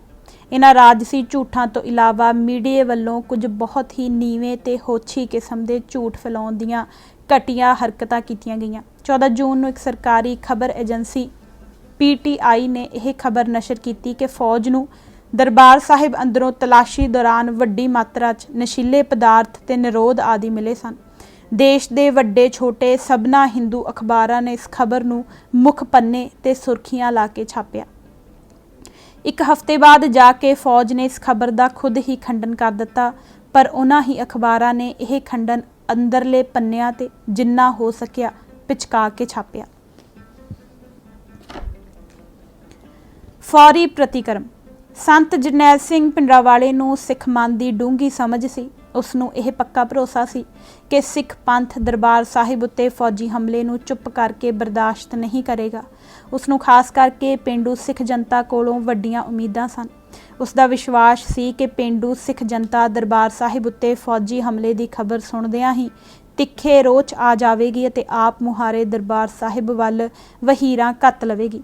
संत पिंडरावाले दियां मगरले दौर दियां तकरीरां चों उस दियां फौजी हमले लई ना सिर्फ सैनिक सगों नाल ही मनोविग्यानक ते राजनीतिक तैयारियां दी साफ झलक मिल जाती है। ਉਹ ਇਹ ਗੱਲ ਚੰਗੀ ਤਰ੍ਹਾਂ ਜਾਣਦਾ ਸੀ कि लड़ाई निरी जंग के मैदान अंदर ही नहीं लड़ी जाती, यह बराबर राजनीतिक ते मनोविग्यानक पद्धरां ते भी लड़ी जाती है। जब उसने देखा कि हिंदू हाकमां नूं देश अंदर अपनी भारू बहुगिणती ते उत्तम फौजी ताकत उत्ते ना सिर्फ वधवा माण है, सगों ਉਹ सिख कौम नूं भै भीत करन लई इन्हां पक्षां दी मनोविग्यानक हथियार दे रूप च वरतों कर रहे हैं, तो उसने सिख जनता अंदर सूरम गति का जज्बा ते विश्वास पैदा करन लई मोड़वें उपाय करने शुरू कर दिते। उसने सिख जनता नूं कई महीने पहला ही दुश्मन दियां चालां ते खतरियां बारे खबरदार करना अते दरबार साहिब उत्ते फौजी हमले की सूरत विच मोड़वें करम बारे मानसिक ते राजसी पद्धर ते तैयार करना शुरू कर दिता सी।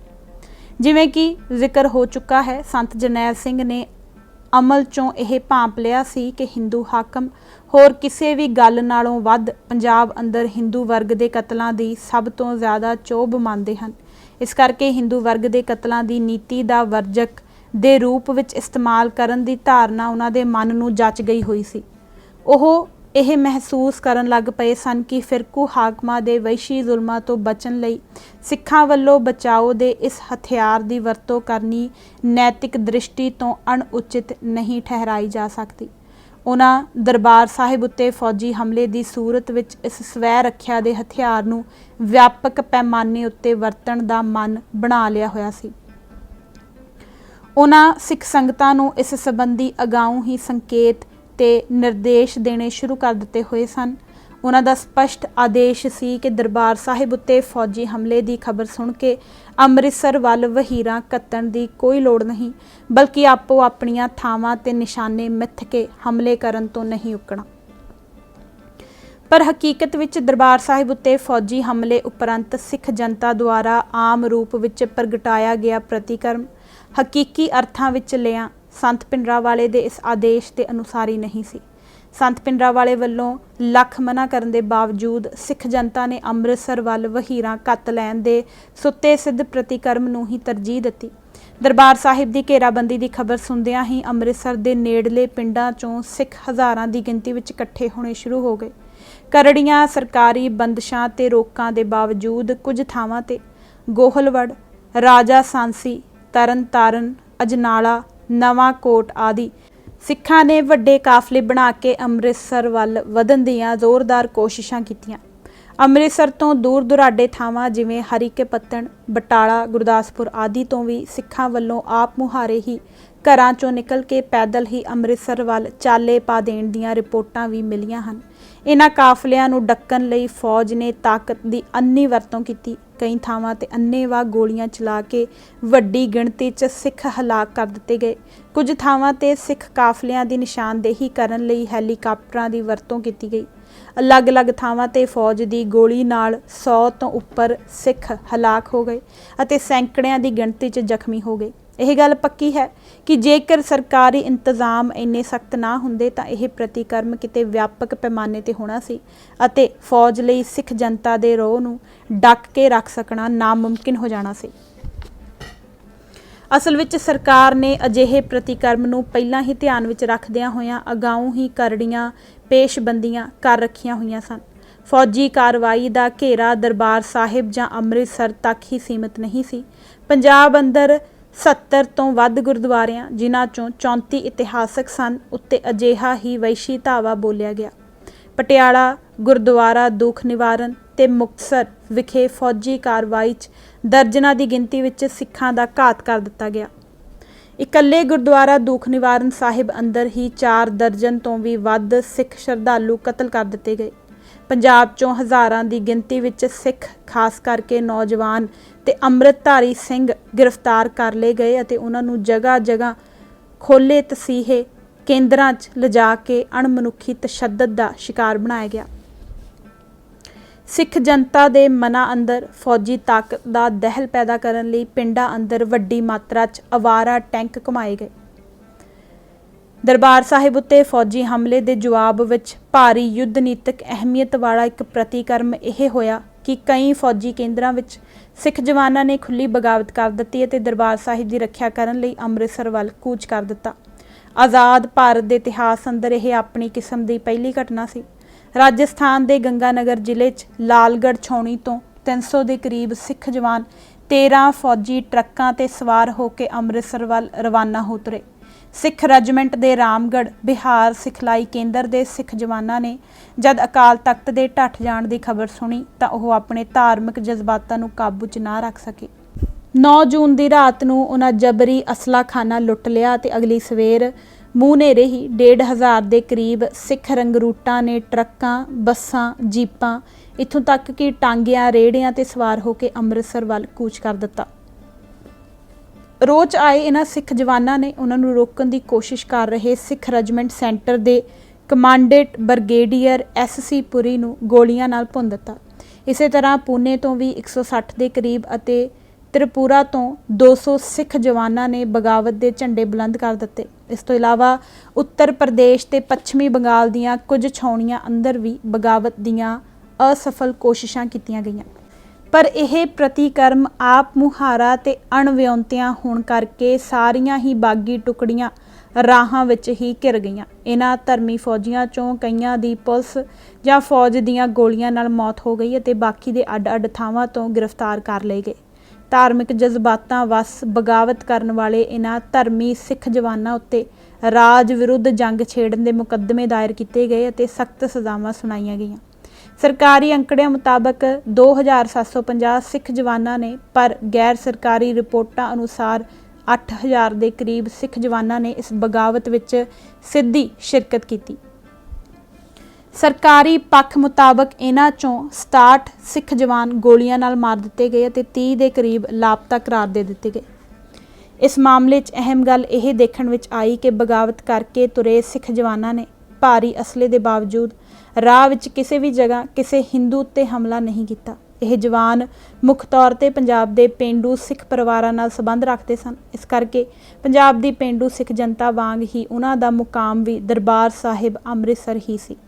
ਦਰਬਾਰ ਸਾਹਿਬ ਦੀ ਰੱਖਿਆ ਲਈ ਉਹ ਸਿੱਧਾ ਉੱਥੇ ਪਹੁੰਚਣਾ ਚਾਹੁੰਦੇ ਸਨ। ਇਸ ਗੱਲ ਤੋਂ ਵੀ ਇਹੀ ਤੱਥ ਸਾਬਤ ਹੁੰਦਾ ਹੈ ਕਿ ਸੰਤ ਜਰਨੈਲ ਸਿੰਘ ਦੀ ਹਿੰਦੂਆਂ ਨੂੰ ਹਮਲੇ ਦਾ ਨਿਸ਼ਾਨਾ ਬਣਾਉਣ ਵਾਲੀ ਸੇਧ ਸਿੱਖ ਜਨਤਾ ਦੇ ਮਨਾਂ ਨੂੰ ਬਹੁਤੀ ਨਹੀਂ ਸੀ ਭਾਈ। ਇਸ ਦੇ ਕਈ ਕਾਰਨ ਗਿਣਾਏ ਜਾ ਸਕਦੇ ਹਨ। ਸਭ ਤੋਂ ਮੁੱਖ ਗੱਲ ਇਹ ਕਿ ਆਮ ਸਿੱਖ ਜਨਤਾ ਦਰਬਾਰ ਸਾਹਿਬ ਉੱਤੇ ਫੌਜੀ ਹਮਲੇ ਲਈ ਭਾਰਤ ਦੀ ਹਿੰਦੂ ਸਰਕਾਰ ਨੂੰ ਹੀ ਕਸੂਰਵਾਰ ਮੰਨ ਕੇ ਚੱਲ ਰਹੀ ਸੀ। ਪੰਜਾਬ ਦੀ ਸ਼ਹਿਰੀ ਹਿੰਦੂ ਜਨਤਾ ਵੱਲੋਂ ਫੌਜ ਦੀ ਖੁੱਲ੍ਹ ਕੇ ਮਦਦ ਕਰਨ ਅਤੇ ਦਰਬਾਰ ਸਾਹਿਬ ਉੱਤੇ ਕਬਜ਼ੇ ਦੇ ਜਸ਼ਨ ਮਨਾਉਣ ਵਰਗੀਆਂ ਦਿਲ ਦਿਖਾਊ ਕਾਰਵਾਈਆਂ ਦੇ ਬਾਵਜੂਦ ਸਿੱਖ ਮਨ ਆਮ ਰੂਪ ਵਿੱਚ ਹੀ ਹਿੰਦੂ ਵਰਗ ਨੂੰ ਦੁਸ਼ਮਣ ਮਿੱਥ ਲੈਣ ਲਈ ਤਿਆਰ ਨਹੀਂ ਸੀ ਹੋਇਆ। ਸਿੱਖ ਮਨ ਨੇ ਜਿਸ ਕਦਰ ਮੁਸਲਮਾਨਾਂ ਨੂੰ ਗੈਰ ਤੇ ਸਿੱਖ ਦੋਖੀ ਤਸੱਵਰ ਕਰ ਲਿਆ ਹੋਇਆ ਸੀ, ਉਸ ਤਰ੍ਹਾਂ ਹਿੰਦੂਆਂ ਨੂੰ ਨਹੀਂ ਕੀਤਾ ਹੋਇਆ। ਕਾਰਨ ਇਹ ਕਿ 5ਵੇਂ ਪਾਤਸ਼ਾਹ ਦੀ ਸ਼ਹੀਦੀ ਤੋਂ ਲੈ ਕੇ 1947 ਦੇ ਬਟਵਾਰੇ ਤੱਕ ਸਿੱਖ ਪੰਥ ਦੀ ਮੁਸਲਿਮ ਵਰਗ ਨਾਲ ਕਿਸੇ ਨਾ ਕਿਸੇ ਸ਼ਕਲ ਵਿੱਚ ਲਗਾਤਾਰ ਟੱਕਰ ਤੇ ਖਿੱਚੋਤਾਣ ਚੱਲਦੀ ਰਹੀ। 3 ਸਦੀਆਂ ਤੋਂ ਵੀ ਵੱਧ ਲੰਮੇ ਸਮੇਂ ਤੱਕ ਸਿੱਖ ਪਛਾਣ ਦੇ ਨਕਸ਼ ਮੁੱਖ ਰੂਪ ਵਿੱਚ ਮੁਸਲਿਮ ਵਿਰੋਧੀ ਟੱਕਰ 'ਚੋਂ ਹੀ ਘੜੇ ਤਰਾਸ਼ੇ ਜਾਂਦੇ ਰਹੇ। ਇਸ ਕਰਕੇ ਸਿੱਖ ਮਨ ਅੰਦਰ ਆਮ ਰੂਪ ਵਿੱਚ ਹੀ ਮੁਸਲਿਮ ਵਿਰੋਧੀ ਭਾਵ ਗਹਿਰੀਆਂ ਜੜ੍ਹਾਂ ਫੜ ਗਏ। ਜੇਕਰ ਇਹ ਗੱਲ ਨਾ ਹੁੰਦੀ ਤਾਂ 1947 ਵਿੱਚ ਮੁਸਲਿਮ ਸਿੱਖ ਦੰਗਿਆਂ ਨੇ ਇੰਨੀ ਘਿਨਾਉਣੀ ਸ਼ਕਲ ਕਦਾਚਿਤ ਅਖਤਿਆਰ ਨਹੀਂ ਸੀ ਕਰਨੀ। ਉਸ ਵੇਲੇ ਸਿੱਖ ਜਨਤਾ ਨੇ ਮੁਸਲਮਾਨਾਂ ਦੇ ਕਿਸੇ ਵਰਗ ਵਿਸ਼ੇਸ਼ ਨੂੰ ਨਹੀਂ, ਸਗੋਂ ਸਾਲਮ ਮੁਸਲਿਮ ਵਰਗ ਨੂੰ ਹੀ ਦੋਸ਼ੀ ਤੇ ਦੁਸ਼ਮਣ ਮੰਨ ਕੇ ਵਿਆਪਕ ਪੱਧਰ ਤੇ ਫਿਰਕੂ ਕਤਲੇਆਮ ਵਿੱਚ ਸਿੱਧਾ ਹਿੱਸਾ ਲਿਆ। ਮੁਸਲਮਾਨਾਂ ਦੀ ਹਰ ਭੜਕਾਹਟ ਦਾ ਜਵਾਬ ਉਸੇ ਤਰ੍ਹਾਂ ਦੀ ਮੋੜਵੀਂ ਭਾਜੀ ਰਾਹੀਂ ਦਿੱਤਾ ਗਿਆ। ਮਾਸੂਮ ਬੱਚਿਆਂ ਤੱਕ ਨੂੰ ਨਹੀਂ ਬਖਸ਼ਿਆ ਗਿਆ। ਮੁਸਲਮਾਨਾਂ ਹੱਥੋਂ ਸਿੱਖ ਔਰਤਾਂ ਦੀ ਬੇਪਤੀ ਦਾ ਜਵਾਬ ਮੁਸਲਿਮ ਔਰਤਾਂ ਨਾਲ ਬਰਾਬਰ ਜਬਰ ਜਨਾਹ ਵਿੱਚ ਦਿੱਤਾ ਗਿਆ। ਉਸ ਘੜੀ ਸਿੱਖ ਜਨਤਾ ਦੇ ਸਿਰ ਉੱਤੇ ਬਦਲੇ ਤੇ ਦੁਸ਼ਮਣੀ ਦਾ ਭੂਤ ਇਸ ਕਦਰ ਸਵਾਰ ਹੋ ਗਿਆ ਸੀ ਕਿ ਉਸ ਨੂੰ ਸਿੱਖੀ ਦੇ ਅਸੂਲਾਂ, ਨੈਤਿਕ ਮਾਨਤਾਵਾਂ ਤੇ ਸਦਾਚਾਰਕ ਮਿਆਰਾਂ ਦੀ ਕੋਈ ਸੁੱਧ-ਬੁੱਧ ਨਹੀਂ ਸੀ ਰਹੀ। ਸੋ ਇਸ ਸੰਦਰਭ ਵਿੱਚ ਦੇਖਿਆ ਇਹ ਕਹਿਣਾ ਜਾਂ ਮੰਨਣਾ ਕਿ ਦਰਬਾਰ ਸਾਹਿਬ ਉੱਤੇ ਫੌਜੀ ਹਮਲੇ ਉਪਰੰਤ ਸਿੱਖ ਜਨਤਾ ਵੱਲੋਂ ਸੰਤ ਜਰਨੈਲ ਸਿੰਘ ਦੇ ਹਿੰਦੂਆਂ ਨੂੰ ਹਮਲੇ ਦਾ ਨਿਸ਼ਾਨਾ ਬਣਾਉਣ ਦੇ ਨਿਰਦੇਸ਼ਾਂ ਦਾ ਪਾਲਣ ਨਾ ਕਰਨ ਦੀ ਵਜ੍ਹਾ ਸਿੱਖ ਜਨਤਾ ਦੀ ਆਪਣੀਆਂ ਧਾਰਮਿਕ ਮਾਨਤਾਵਾਂ ਤੇ ਰਵਾਇਤਾਂ ਨਾਲ ਹੰਢਣਸਾਰ ਪ੍ਰਤੀਬੱਧਤਾ ਹੈ, ਬਹੁਤਾ ਠੀਕ ਨਹੀਂ ਲੱਗਦਾ। ਇਹ ਗੱਲ ਵੀ ਦਰੁਸਤ ਨਹੀਂ ਕਿ 1947 ਵਿੱਚ ਮੁਸਲਮਾਨਾਂ ਦੀਆਂ ਜ਼ਿਆਦਤੀਆਂ ਦੀ ਤੁਲਨਾ ਵਿੱਚ 1984 ਵਿੱਚ ਹਿੰਦੂਆਂ ਦੀਆਂ ਵਧੀਕੀਆਂ ਆਕਾਰ ਤੇ ਖਾਸੇ ਪੱਖੋਂ ਉਨੀਆਂ ਦਿਲ ਦੁਖਾਵੀਆਂ ਨਹੀਂ ਸਨ। ਕੋਈ ਵੀ ਸਿੱਖ ਜੇ ਉਸ ਦੀ ਧਾਰਮਿਕ ਸੰਵੇਦਨਸ਼ੀਲਤਾ ਬਿਲਕੁਲ ਹੀ ਜਵਾਬ ਨਾ ਦੇ ਗਈ ਹੋਵੇ, ਇਹ ਗੱਲ ਮੰਨਣ ਲਈ ਤਿਆਰ ਨਹੀਂ ਹੋਵੇਗਾ। ਅਸਲ ਗੱਲ ਇਹ ਹੈ ਕਿ ਭਾਵੇਂ ਸਿੱਖਾਂ ਵੱਲੋਂ ਜਾਂ ਵੱਧ ਠੀਕ ਕਹਿਣਾ ਹੋਵੇ ਤਾਂ ਸਿੱਖ ਪੰਥ ਦੇ ਚੇਤੰਨ ਵਰਗਾਂ ਵੱਲੋਂ ਰਸਮੀ ਤੌਰ ਤੇ 1 ਸਦੀ ਤੋਂ ਵੀ ਵੱਧ ਸਮੇਂ ਤੋਂ ਇਹ ਮਤ ਵਾਰ-ਵਾਰ ਦੁਹਰਾਇਆ ਜਾਂਦਾ ਆ ਰਿਹਾ ਹੈ ਕਿ ਸਿੱਖ ਹਿੰਦੂ ਨਹੀਂ ਹਨ, ਜਾਂ ਇਹ ਕਿ ਸਿੱਖ ਧਰਮ ਇੱਕ ਨਿਆਰਾ ਤੇ ਸੁਤੰਤਰ ਧਰਮ ਹੈ। ਪਰ ਹਕੀਕਤ ਇਹ ਹੈ ਕਿ ਸਿੱਖ ਮਨ ਉੱਤੇ ਹਿੰਦੂ ਧਰਮ, ਸੰਸਕ੍ਰਿਤੀ ਤੇ ਸਮਾਜ ਨਾਲ ਅਟੁੱਟ ਸਾਂਝਾਂ ਦਾ ਵਿਚਾਰ ਤੇ ਜਜ਼ਬਾ ਲਗਾਤਾਰ ਆਪਣਾ ਭਾਰੂ ਅਸਰ ਕਾਇਮ ਰੱਖ ਰਿਹਾ ਹੈ।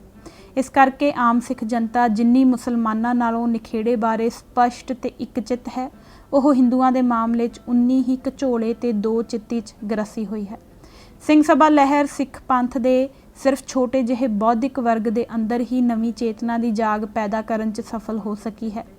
ਆਮ ਸਿੱਖ ਜਨਤਾ ਇਸ ਵਿਚਾਰਧਾਰਕ ਅਸਰ ਤੋਂ ਅਣਭਿੱਜ ਹੀ ਰਹੀ।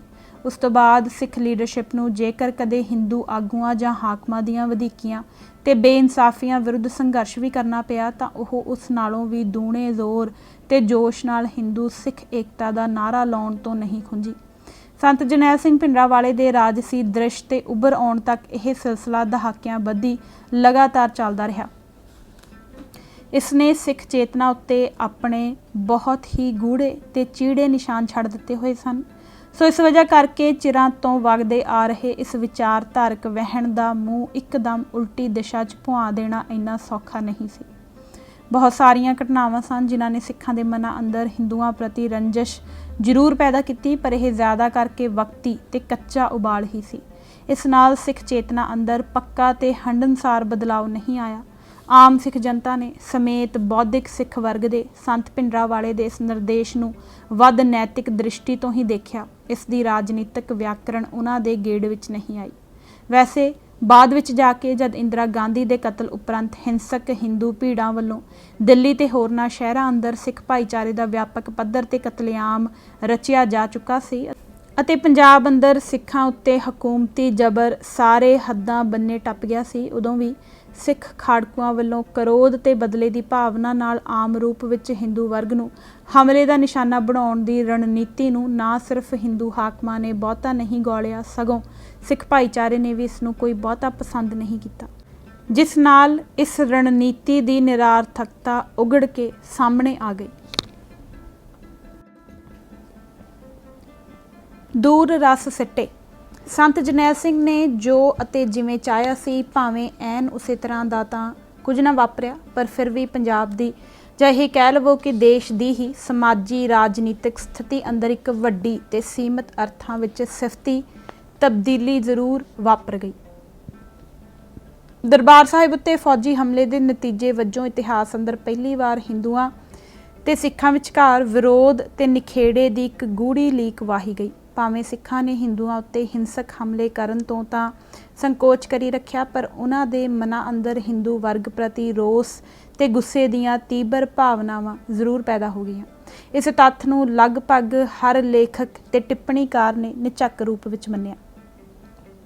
ਕੁਲਦੀਪ ਨਈਅਰ ਨੇ ਫੌਜੀ ਹਮਲੇ ਦੇ ਝੱਟ ਬਾਅਦ ਪੰਜਾਬ ਦਾ ਦੌਰਾ ਕਰਨ ਤੋਂ ਬਾਅਦ ਇਹ ਪ੍ਰਭਾਵ ਨੋਟ ਕੀਤਾ ਕਿ ਫੌਜੀ ਕਾਰਵਾਈ ਨੇ ਦੋਹਾਂ ਭਾਈਚਾਰਿਆਂ ਨੂੰ ਇਸ ਹੱਦ ਤੱਕ ਇੱਕ ਦੂਜੇ ਤੋਂ ਦੂਰ ਕਰ ਦਿੱਤਾ ਹੈ ਕਿ ਅੱਜ ਪੰਜਾਬ ਦੇ ਸਰਸਰੀ ਜਿਹੇ ਦੌਰੇ ਪਿੱਛੋਂ ਦੋਹਾਂ ਭਾਈਚਾਰਿਆਂ ਵਿਚਕਾਰ ਸਬੰਧਾਂ ਵਿਚਾਲੇ ਤਣਾਅ ਨੂੰ ਸਾਫ਼ ਮਹਿਸੂਸ ਕੀਤਾ ਜਾ ਸਕਦਾ ਹੈ। ਸਿੱਖਾਂ ਦੇ ਦਿਲਾਂ ਵਿੱਚ ਦੁੱਖ ਤੇ ਬੇਦਿਲੀ ਦਾ ਭਾਵ ਇੰਨਾ ਡੂੰਘਾ ਹੈ ਕਿ ਉਹ ਸਮਝਣ ਲੱਗ ਪਏ ਹਨ ਕਿ ਉਹ ਇੱਕ ਪੀੜਤ ਤੇ ਮਜ਼ਲੂਮ ਘੱਟ ਗਿਣਤੀ ਹਨ। ਦੂਜੇ ਪਾਸੇ ਹਿੰਦੂਆਂ ਨੇ ਕਈ ਥਾਈਂ ਫੌਜੀ ਕਾਰਵਾਈ ਤੇ ਖੁਸ਼ੀ ਵੀ ਮਨਾਈ। ਸਰਦਾਰ ਖੁਸ਼ਵੰਤ ਸਿੰਘ ਨੇ ਇਹ ਪ੍ਰਭਾਵ ਹੋਰ ਵੀ ਵੱਧ ਖੁੱਲ੍ਹ ਕੇ ਪ੍ਰਗਟ ਕੀਤੇ। ਉਸਨੇ ਲਿਖਿਆ, ਜਦੋਂ ਮੈਂ ਆਪਰੇਸ਼ਨ ਬਲੂ ਸਟਾਰ ਤੋਂ ਇੱਕ ਪੰਦਰਵਾੜੇ ਪਿੱਛੋਂ ਅੰਮ੍ਰਿਤਸਰ ਗਿਆ ਤਾਂ ਸ਼ਾਮੀ ਮੈਂ ਆਪਣੇ ਹੋਟਲ ਦੇ ਕਮਰੇ ਵਿੱਚ ਅੰਮ੍ਰਿਤਸਰ ਦੇ ਕਈ ਸਿੱਖਾਂ ਤੇ ਹਿੰਦੂਆਂ ਨੂੰ ਮਿਲਿਆ। ਉਹਨਾਂ ਦੀਆਂ ਗੱਲਾਂ ਨੇ ਇਸ ਤੱਥ ਦੀ ਹੋਰ ਪੁਸ਼ਟੀ ਕੀਤੀ ਕਿ ਦੋਹਾਂ ਭਾਈਚਾਰਿਆਂ ਦੇ ਦਿਲਾਂ ਨੂੰ ਕਦੇ ਵੀ ਪੂਰਾ ਨਾ ਹੋਣ ਵਾਲਾ ਹਰਜਾ ਪਹੁੰਚਿਆ ਹੈ। ਸਿੱਖਾਂ ਦਾ ਗੁੱਸਾ ਵਧੇਰੇ ਕਰਕੇ ਹਿੰਦੂਆਂ ਉੱਤੇ ਸੀ ਕਿ ਉਹਨਾਂ ਨੇ ਲੱਡੂ ਵੰਡ ਕੇ ਅਕਾਲ ਤਖਤ ਦੀ ਤਬਾਹੀ ਉੱਤੇ ਖੁਸ਼ੀ ਮਨਾਈ। ਉਹਨਾਂ ਨੇ ਜਵਾਨਾਂ ਨੂੰ ਮਠਿਆਈਆਂ, ਸਿਗਰਟਾਂ ਤੇ ਸ਼ਰਾਬਾਂ ਪੇਸ਼ ਕੀਤੀਆਂ। ਉਹਨਾਂ ਨੂੰ ਇਹਦੀ ਉੱਕਾ ਹੀ ਪਰਵਾਹ ਨਹੀਂ ਕਿ ਸਾਡੇ ਮਨਾਂ ਦੀ ਹਾਲਤ ਕੀ ਹੈ।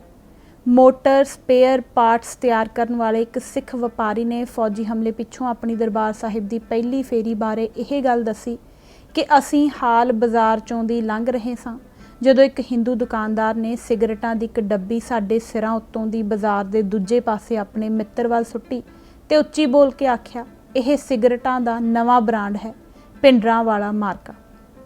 ਦਰਬਾਰ ਸਾਹਿਬ ਉੱਤੇ ਫੌਜੀ ਹਮਲੇ ਦਾ ਇੱਕ ਹੋਰ ਮਹੱਤਵਪੂਰਨ ਰਾਜਸੀ ਅਸਰ ਇਹ ਪ੍ਰਗਟ ਹੋਇਆ ਕਿ ਸਿੱਖ ਸਮਾਜ ਦੀਆਂ ਉੱਪਰਲੀਆਂ ਕੁਲੀਨ ਪਰਤਾਂ ਦਾ ਭਾਰਤੀ ਰਾਜ ਤੋਂ ਮੋਹ ਭੰਗ ਹੋ ਗਿਆ। ਆਪਣੇ ਆਰਥਿਕ ਤੇ ਸਮਾਜੀ ਰੁਤਬੇ ਸਦਕਾ ਇਹ ਵਰਗ ਭਾਰਤ ਦੀ ਸਮਾਜੀ, ਸੱਭਿਆਚਾਰਕ, ਰਾਜਨੀਤਿਕ ਤੇ ਆਰਥਿਕ ਪ੍ਰਣਾਲੀ ਨਾਲ ਗੂੜੀ ਤਰ੍ਹਾਂ ਇੱਕਮਿਕ ਹੋਇਆ। ਜੂਨ 1984 ਤੱਕ ਭਾਰਤ ਅੰਦਰ ਪੂਰੀ ਤਰ੍ਹਾਂ ਸੰਤੁਸ਼ਟ ਤੇ ਪ੍ਰਸੰਨ ਚਿੱਤ ਹੋਣ ਦਾ ਪ੍ਰਭਾਵ ਦਿੰਦਾ ਹੈ। ਇਹ ਵਰਗ ਆਪਣੇ ਆਪ ਨੂੰ ਸਿੱਖ ਘੱਟ ਤੇ ਭਾਰਤੀ ਵੱਧ ਸਮਝਦਾ ਸੀ ਅਤੇ ਆਪਣੇ ਇਸ ਸੋਚ ਪ੍ਰਬੰਧ ਉੱਤੇ ਉਚੇਚਾ ਫਖਰ ਮਹਿਸੂਸ ਕਰਦਾ ਸੀ। ਆਪਣੇ ਆਪ ਨੂੰ ਹਿੰਦੂਆਂ ਨਾਲੋਂ ਵੀ ਵੱਧ ਕੇ ਦੇਸ਼ ਭਗਤ ਸਮਝਣਾ ਤੇ ਦਰਸਾਉਣਾ ਇਸ ਵਰਗ ਦਾ ਉਗੜਵਾਂ ਵਿਚਾਰਧਾਰਕ ਲੱਛਣ ਸੀ। ਇਹ ਵਰਗ ਆਮ ਕਰਕੇ ਹੀ ਆਪਣੇ ਆਪ ਨੂੰ ਸਿੱਖ ਪੰਥ ਦੀਆਂ ਧਾਰਮਿਕ ਤੇ ਰਾਜਸੀ ਮੰਗਾਂ ਨਾਲੋਂ ਨਾ ਸਿਰਫ ਅਲੱਗ ਰੱਖਦਾ ਸੀ, ਸਗੋਂ ਜ਼ਿਆਦਾਤਰ ਮੌਕਿਆਂ ਤੇ ਇਹਨਾਂ ਦਾ ਖੁੱਲ੍ਹਮ ਖੁੱਲ੍ਹਾ ਵਿਰੋਧ ਕਰਦਾ ਸੀ ਅਤੇ ਇਸ ਬਦਲੇ ਦੇਸ਼ ਦੇ ਹਿੰਦੂ ਵਰਗ ਦੀ ਵਾਹ ਖੱਟਦਾ ਸੀ। ਆਪਣੀ ਇਸ ਵਿਚਾਰਧਾਰਕ ਤਾਸੀਰ ਦੀ ਵਜ੍ਹਾ ਕਰਕੇ ਇਸ ਵਰਗ ਨਾਲ ਸੰਬੰਧਿਤ ਬਹੁਤ ਸਾਰੇ ਪਤਵੰਤੇ ਸਿੱਖ ਸੰਤ ਜਰਨੈਲ ਸਿੰਘ ਭਿੰਡਰਾਂਵਾਲੇ ਨੂੰ ਨਫ਼ਰਤ ਦੀ ਹੱਦ ਤੱਕ ਨਾਪਸੰਦ ਕਰਦੇ ਸਨ ਅਤੇ ਉਸ ਦੇ ਵਿਚਾਰਾਂ ਤੇ ਸਰਗਰਮੀਆਂ ਦੀ ਖੁੱਲ੍ਹ ਕੇ ਨਿੰਦਿਆ ਪੜਚੋਲ ਕਰਦੇ ਸਨ। ਇਸ ਮਾਮਲੇ 'ਚ ਸਰਦਾਰ ਖੁਸ਼ਵੰਤ ਸਿੰਘ ਦਾ ਨੰਬਰ ਸਭ ਤੋਂ ਉੱਪਰ ਸੀ।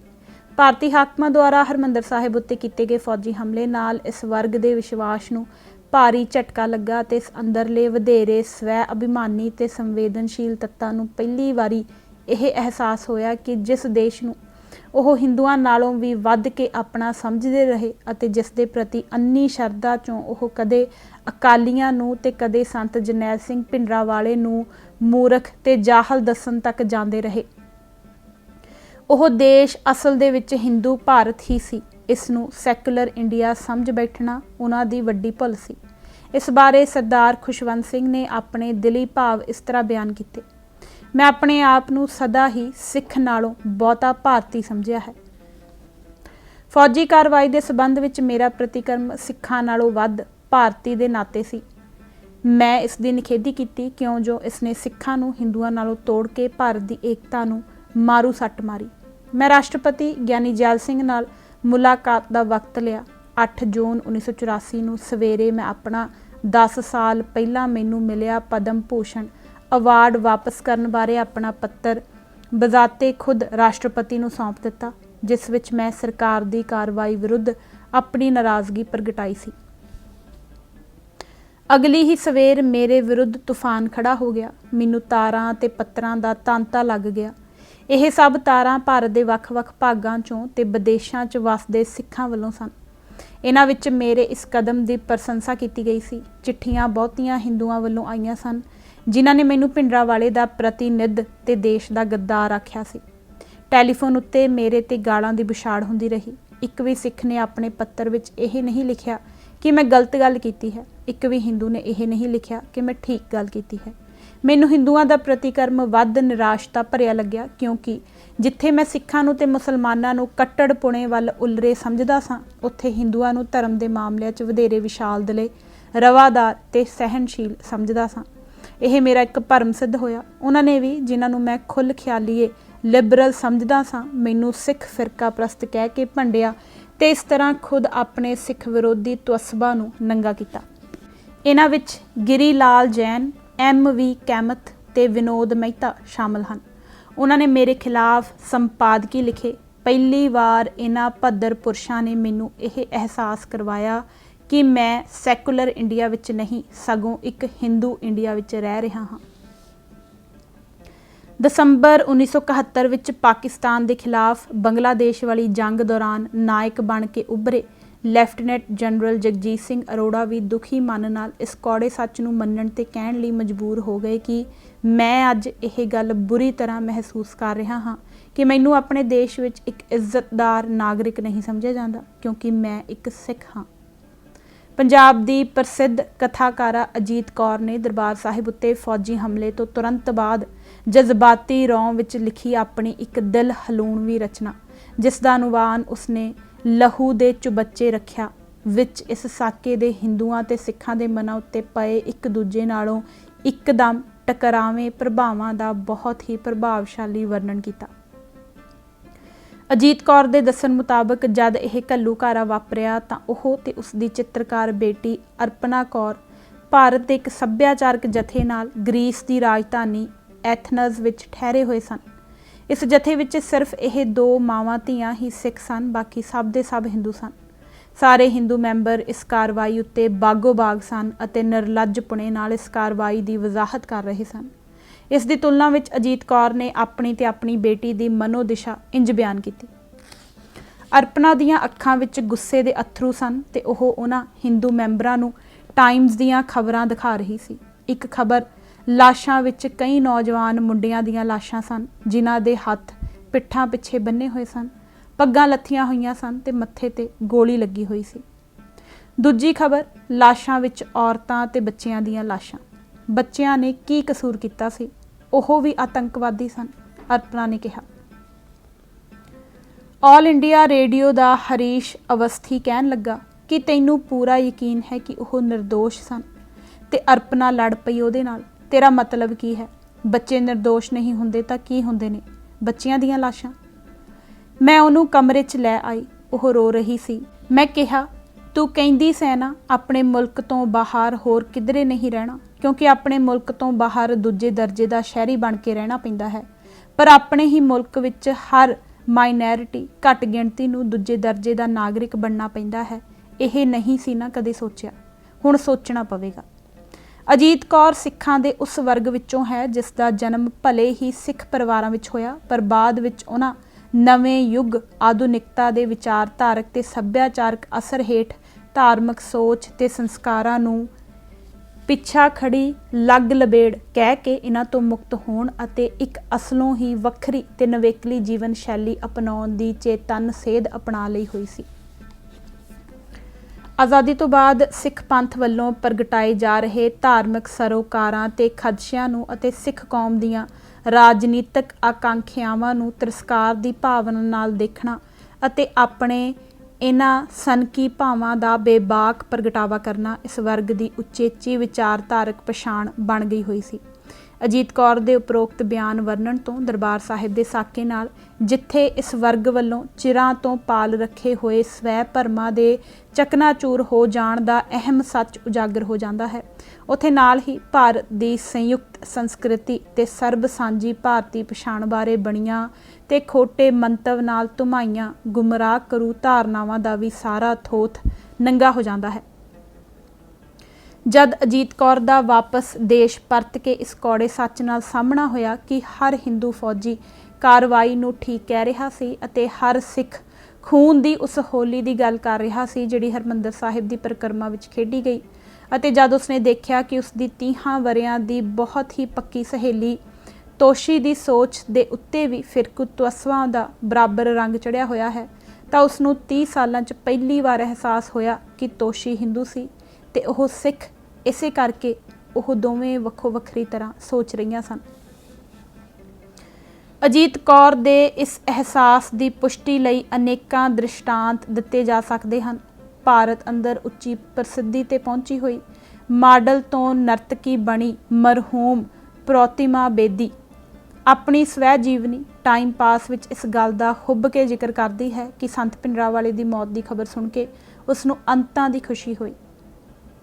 अजीत कौर ते प्रोतमा बेदी दे एक दूजे तो इन्ने निखड़वें ते टकरावें प्रतिकर्म पिछे जिस तत्त ने निर्णायक भूमिका निभाई ओह सी दोहां दा अलग अलग मूल ते धार्मिक पिछोकड़। इस तुरश सच्चाई दा इकबाल बहुत सारे दानश्वरां ने किया। सिर्फ सिखां ने ही नहीं बराबर गैर सिखां ने भी। जगदीश चंद्र जो हिंदी का प्रसिद्ध नावलकार सी ते जो दरबार साहिब के साके समय जलंधर दूरदर्शन विच समाचार संपादक वजों काम कर रहा सी अते जिसने सारी कार्रवाई नूं बहुत नेड़ियों तक्या सी, ने सारी घटना का वेरवा लिख के इसनूं किताब के रूप विच छपवाउण दा मन बनाया।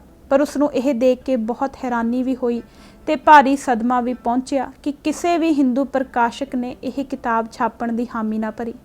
कारण उसके लफ्ज़ों विच यह कि इस विच जो घटनावां का वर्णन है वह हिंदू जगत नूं पहुंचदा नहीं। इत्थों तक कि उसके एक दोस्त कम्यूनिस्ट प्रकाशक ने भी अपने फिरकू तवस्वां का बेशर्मी भरे लहजे च इकबाल करदियां होइयां यह कह के किताब छापण तो इनकार कर दिता कि मेरे अंदर बैठा हिंदू अजिही लिखत नूं कदे भी प्रवान नहीं कर सकता। दरबार साहिब उत्ते फौजी हमले की घटना नूं लै के पंजाब दे खब्बे पक्षी चिंतकां लेखकां ते कारकुनां अंदर भी धार्मिक पिछोकड़ के हिसाब नाल एक साफ वंड देखण नूं मिली। इस घटना तो बाद सिख पिछोकड़ वाले बहुत सारे बुद्धिमानां लेखकां ते कारकुनां ने खब्बे पक्षी लहर ते विचारधारा तो लांभे हटना शुरू कर दिता अते सिख कौम के संघर्ष प्रति उसारू पहुँच अपना के चलण का वहन अख्तियार कर लिया। रविंद्रनाथ टैगोर ने जलियांवाले कांड तो बाद रोस वजों बरतानवी हकूमत नूं अपना सर बहादुर का खिताब मोड़ दिता सी। उदों ही अपने एक जाणकार नूं लिखे खत विच उसने इस कांड के संबंध विच गहरे भाव रखदी यह टिप्पणी की सी कि सानू साडे भरम भुलेखिਆਂ तो मुक्त होने लई इस कांड की एक लोड़ जही भी सी। भारत के आज़ादी अंदोलन बारे लिखी हर लिखत अंदर यह गल मन्नी गई है कि जलियांवाले बाग के साके ने भारत की आज़ादी के संघर्ष अंदर नवीं रूह फूक दी अते देश के लोकां अंदर कौमी आज़ादी की तांग ते चेतना नूं वड्डा हुलारा मिलिया। बहुत सारे विद्वानां ने राजसी असरां पक्षों दरबार साहिब के साके की जलियांवाले कांड नाल तुलना की सी। सरदार खुशवंत सिंह ने इस बारे अपने प्रभावां ते विचारां दा वध खुल के प्रगटावा करदियां होइयां लिखिया कि जलियांवाले बाग के साके ते हरमंदर साहिब के साके का एक नतीजा यह हो सकता है कि जिवें जलियांवाला कांड भारत की आज़ादी की लहर के इतिहास अंदर एक मोड़ बिंदु बनिया, उवें ही हरमंदर साहिब का साका भी खालिस्तान लहर के इतिहास अंदर उसे ही किस्म का मोड़ नुकता बन सकता है।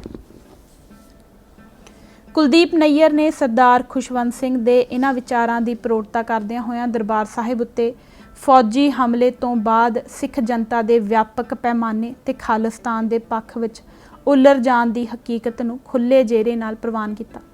उसने लिखिया 1981 तक एवें गिणती के सिख ही खुद मुख्तियार सिख राज के सुपने लैंदे जां इस संघर्ष बारे गल करिया करदे सन ते जिहड़े यह गल करदे सन उन्हां नूं मजाक विच खालिस्तानी आख्या जांदा सी। पर अकाली एजीटेशन ते भिंडरांवाले दी चढ़त ने इन्हां दियां सफ़ां विच वाधा कर दिता अते खालिस्तान दे शब्द नूं सिखां दी वडेरी गिणती विच खास करके विदेशी वसे सिखां विच सत्कार योग्यता हासिल हो गई। हुण इस संकल्प ने जड़ फड़ लई है, खास तौर ते नौजवान सिख वर्ग अंदर सिखां दा वर्तमान रौं अजिहा है कि जे अज राय शुमारी करवा लई जावे तां बहु गिनती वखरे सिख राज दे पक्ष विच वोटां पा देवेगी। दरबार साहिब उत्ते फौजी हमले विरुद्ध रोस प्रगटाउण लई बहुत सारे पतवंते सिखां ने उन्हां नूं मिले मान सन्मान अवार्ड वापस कर दिते अते कुछ कु ने तां अपणियां पदवियां तो अस्तीफे भी दे दिते। सरदार खुशवंत सिंह ने इस मामले विच पहल करदियां होइयां अपना पद्म भूषण का अवार्ड वापस कर दिता अते राज सभा के अंदर अपनी गुस्से भरी तकरीर राही हिंदू हाकमां की खूब लापा की। कौमांतरी प्रसिद्धि वाले क्रिकेट खिडारी सरदार बिशन सिंह बेदी ने खुशवंत सिंह के इस कदम की हमायत करदियां होइयां खुलेआम यह गल कही कि जेकर वह खुशवंत सिंह की जगह हुंदा तां ओह भी इंज ही करदा। डॉक्टर गंडा सिंह प्रसिद्ध इतिहासकार, सरदार साधू सिंह हमदर्द, संपादक अजीत, भगत पूरन सिंह पिंगलवाड़ा ते अखां दे मशहूर डॉक्टर धनवंत सिंह ने भी राष्ट्रपति नूं आपो अपने पद्म भूषण ते पद्म श्री दे अवार्ड मोड़ दिते। सरदार सिमरनजीत सिंह मान IPS ने फॉरन सेंट्रल इंडस्ट्रीयल सिक्योरिटी फोर्स दे ग्रुप कमांडेंट दे अहुदे तो अस्तीफा दे दिता ते राष्ट्रपति नूं भेजे अपने त्याग पत्र विच भारत सरकार नूं लख लख लानतां पाईआं। सरदार हरिंदर सिंह भारती विदेश सेवा ने नार्वे तो अपना राजदूत दा अहुदा त्यागण दा ऐलान कर दिता। सरदार अमरिंदर सिंह ने रोस वजों कांग्रेस पार्टी ते लोक सभा दी मैंबरी दोनों नूं लत्त मार दित्ती। सरदार दविंदर सिंह गर्चा ने भी लोक सभा दी मैंबरी तो अस्तीफा दे दिता। बेशक मान सन्मान हंडाउण वाले ते उच्चे सरकारी अहुदियां ते सेवा निभाउण वाले सिखां दी वड्डी गिणती दी तुलना विच सन्मान वापस करन जां अहुदियां तो अस्तीफे देण दीआं इह उदाहरणां मूलों ही निगूणीਆਂ ਹਨ, पर फिर भी भावें नमूने के रूप विच ही पतवंते सिखां दे इस छोटे जिहे वर्ग दे इस रोसमई पैंतड़े का असर बहुत व्यापक होया। पतवंते सिख वर्ग के कुछ हिस्सिਆਂ ਵੱਲੋਂ भारती राज के हकीकी खासे बारे पाल रखे हुए भरम भुलेखिਆਂ तो मुक्त हो जाण नाल सिख राजनीति के खेतर अंदर एक वड्डी ते दूर रस तब्दीली दीआं बुनियादां टिक गईयां। सो इस दे नाल ही कुल 456 पन्ने पढ़ के इस किताब की समाप्ति इत्थे ही हुंदी है। धन्नवाद जी। वाहिगुरू जी का खालसा, वाहिगुरू जी की फतेह।